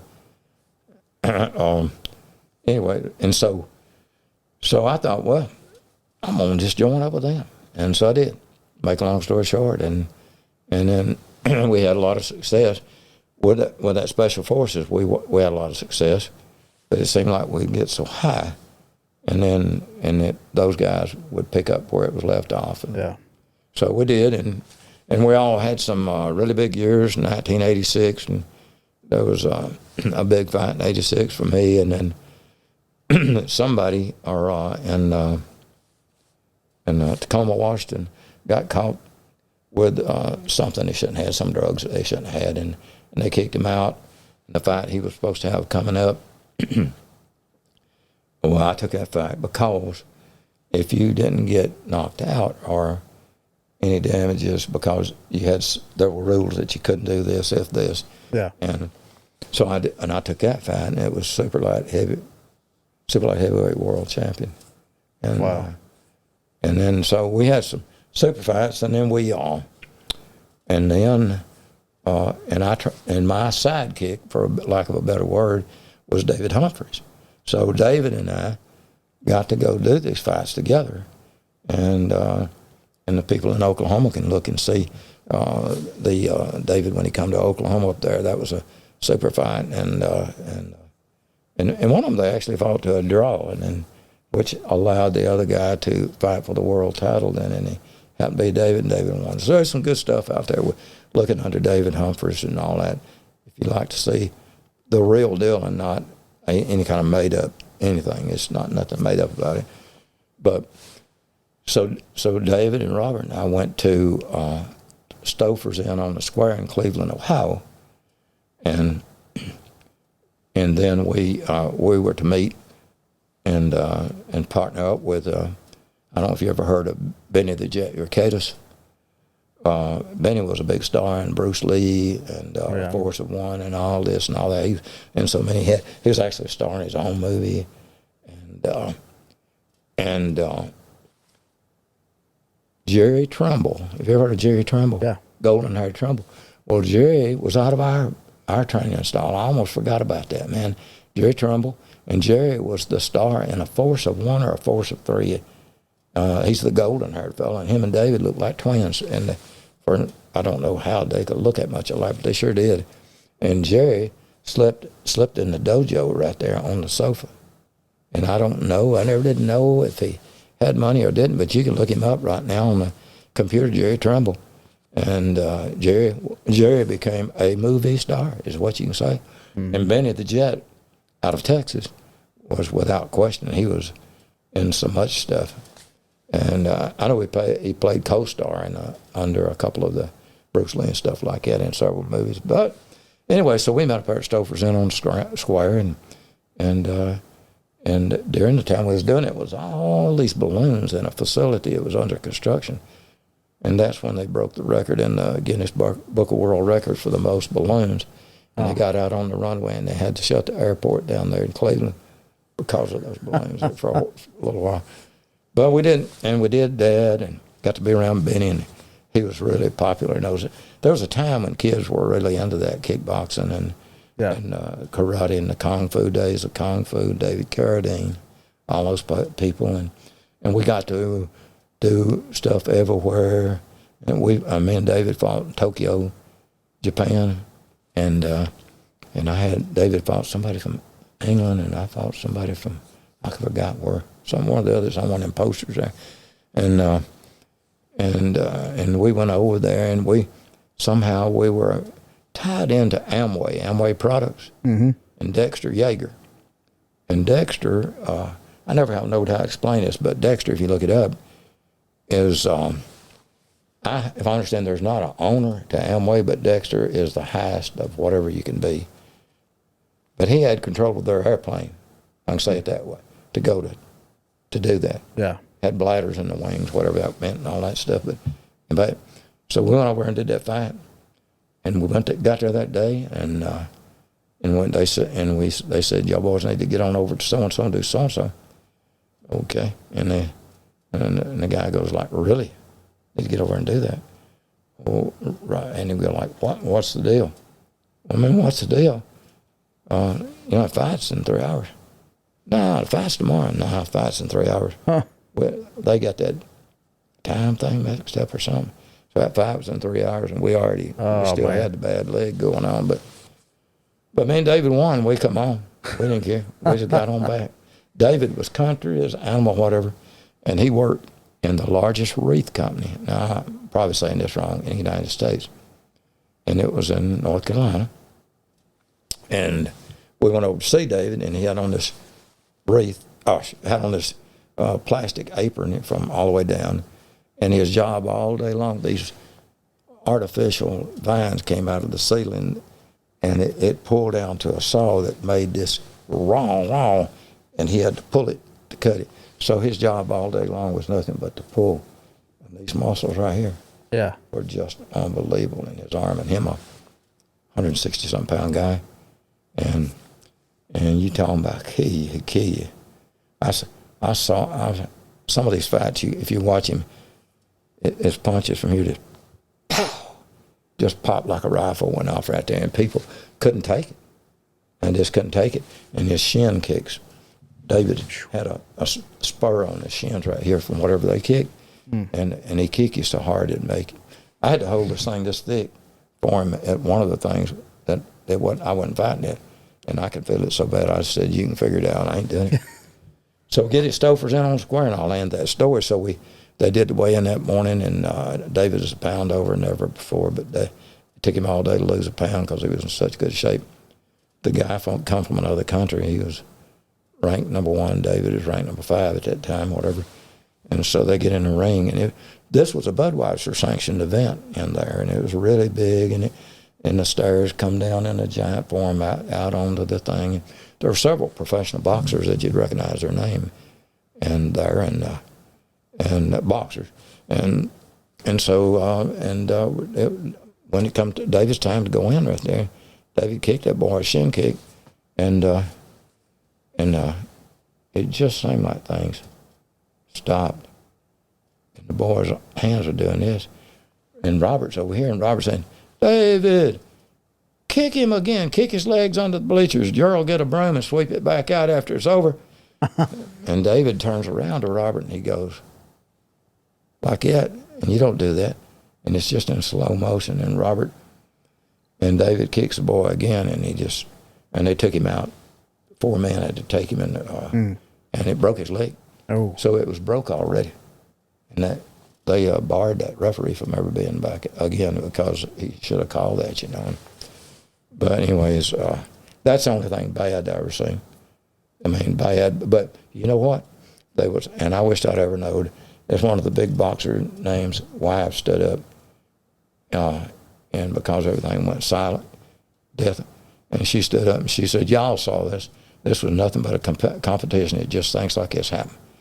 And they left it at that. But for a second, it seemed like it was going to be an issue. And I don't know. But I'm glad she stood up because it was just one of those things, you know. And you enjoyed doing that. Yeah, it was pretty fun. I got hurt a few times. Mr. Chong went on and had that Huntsville event, and I won all the way down to the final thing in that weight category, and that was just point karate, you know. But and what you did, you went all day long until you called out a bunch of people, you know. Yeah. It was designed to make money, so there's a bunch of people competing. And then it started back at 7 in the finale there, and I had hit that boy in the chest and hung my thumb in that gi and broke my wrist, broke that linea bone. But I went at the final fight with a broke wrist, and I'm not making excuses. The guy that I was fighting was Korean, and his father was head of Memphis, and his father and his grandfather was the head of Atlanta. You know. The Battle of Atlanta, I don't know if you ever heard of that, but the Battle of Atlanta, that was his grandfather. So it was a little tough. Everything he threw right there, they counted it, you know. That's the reason I never liked anything kickboxing from that on. I was with the American Black Belt Association fighting for a while and stuff, and just wound up finally with somebody that was really competitive. I mean, I'd go there, but they'd send that heavyweight champion of the world down here to stay with me and train me. And we get up at 4 in the morning, and I had to go to work at by 7 or 8, and then we'd break in the middle of the day for another session, and we'd get home and go ahead to 9 o'clock at night. And so it was pretty bad, but you finally learned that if you want to stay alive, that's what you had to do. Yeah. Because, you get killed. Yeah. And I got my share of a few of them. I went to Knoxville. I had pneumonia, and I rode with them in the van to go up there, and they come over to me and they said, one of the guys is not going to show up, and what do you think about doing what we'll call it an exhibition fight?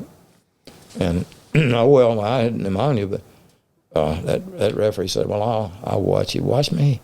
What do you mean watch me? I got pneumonia. It's easy to watch you.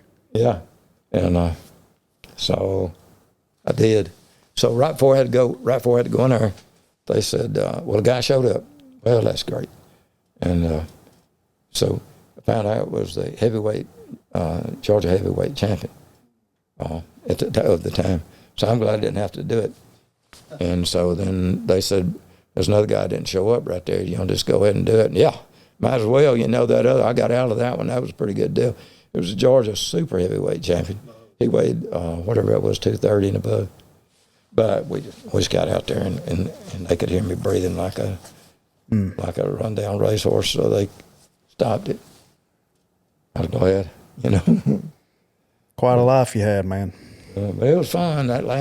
We did that thing in Tokyo. It was after the sanctioned fights were over. It was non-sanctioned. So it was just paying. Yeah. I was out at the house. I never get to do house time, but at the time I lived in this different house on the lake, and the first 10 years, and I had a girlfriend that went to UNA, and we were out there, and she said, I'm gonna run back to she lived up there to college, and I'm gonna run back to UNA and be back in a little.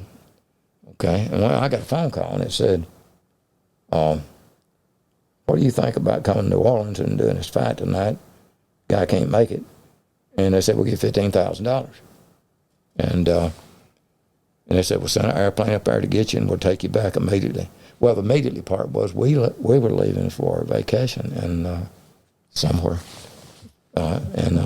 overseas, over another country. And the next day, so I thought, man, she'll enjoy this. She never got to go on these fights. I couldn't never get her on the phone, and finally had to catch a plane and leave a note on the door. Oh. And so I went down, and quick as I come back, quick as we wound up getting over in another country, I had to have a doctor come to the room because I thought I might have a blood clot in my leg. But he come on up there, said it wouldn't. But, I always wonder how he knowed it wasn't a blood clot without a machine or without anything in a motel room.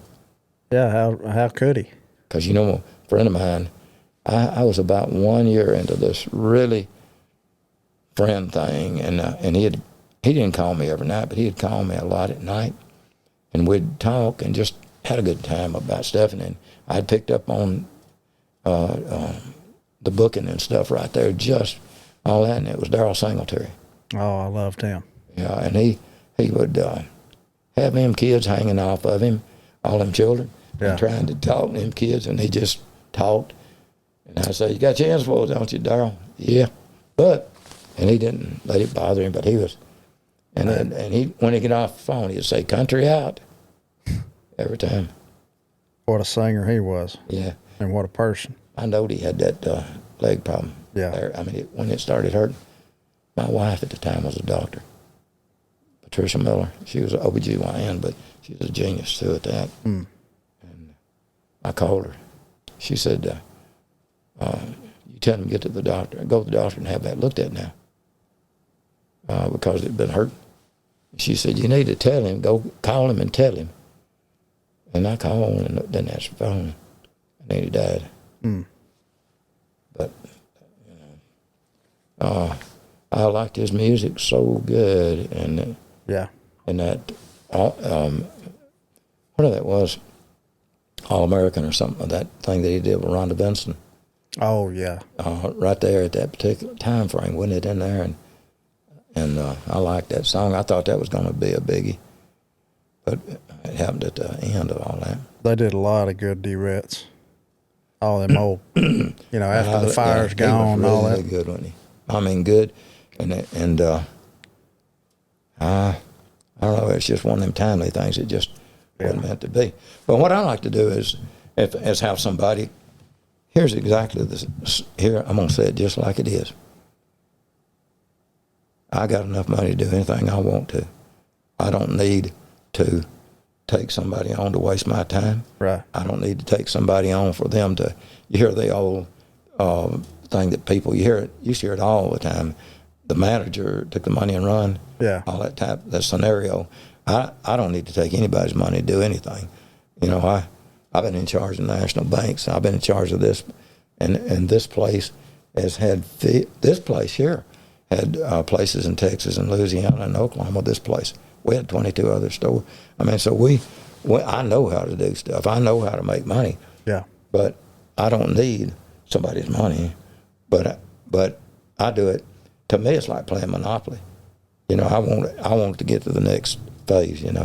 And so I like to have somebody. And I'm not saying anybody I've got her is not perfect at this, but like Paulette. I'm not representing her, and I was. And I mean, she's just a great friend. She went to college just then, but and she does really good. And I'll do anything I can. She asked me to do anything, I'll do anything. And I told her she'd hook me up with whoever's doing the deals now, that I'd share my best contacts, my buddy contacts. Yeah. Gale, Texas, and Knoxville, Tennessee, the ones we did so many times. Is you just pick up and say, "When's the next show?" type thing. I share all that with them and everything, whoever it is, but I'd like to have somebody that we can make. I don't want a newcomer.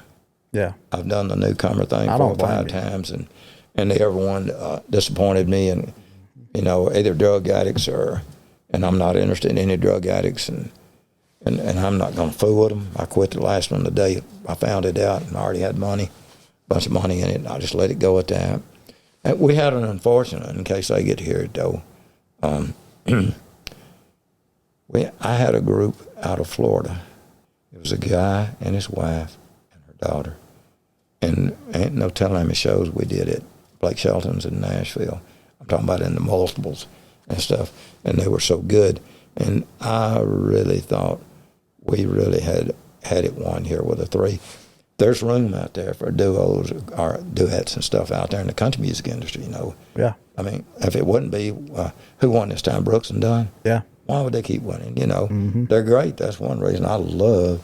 I got to spend a day with Kix Brooks with Vern one day at Franklin, but at the golf thing. But And but I really like Ronnie Dunn's voice now.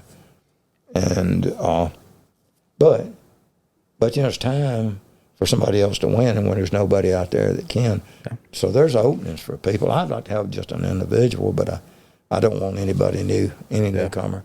I get more than 10 a day every day, and you know, at my age, I don't want to try to bet on the long run. Or that's too risky.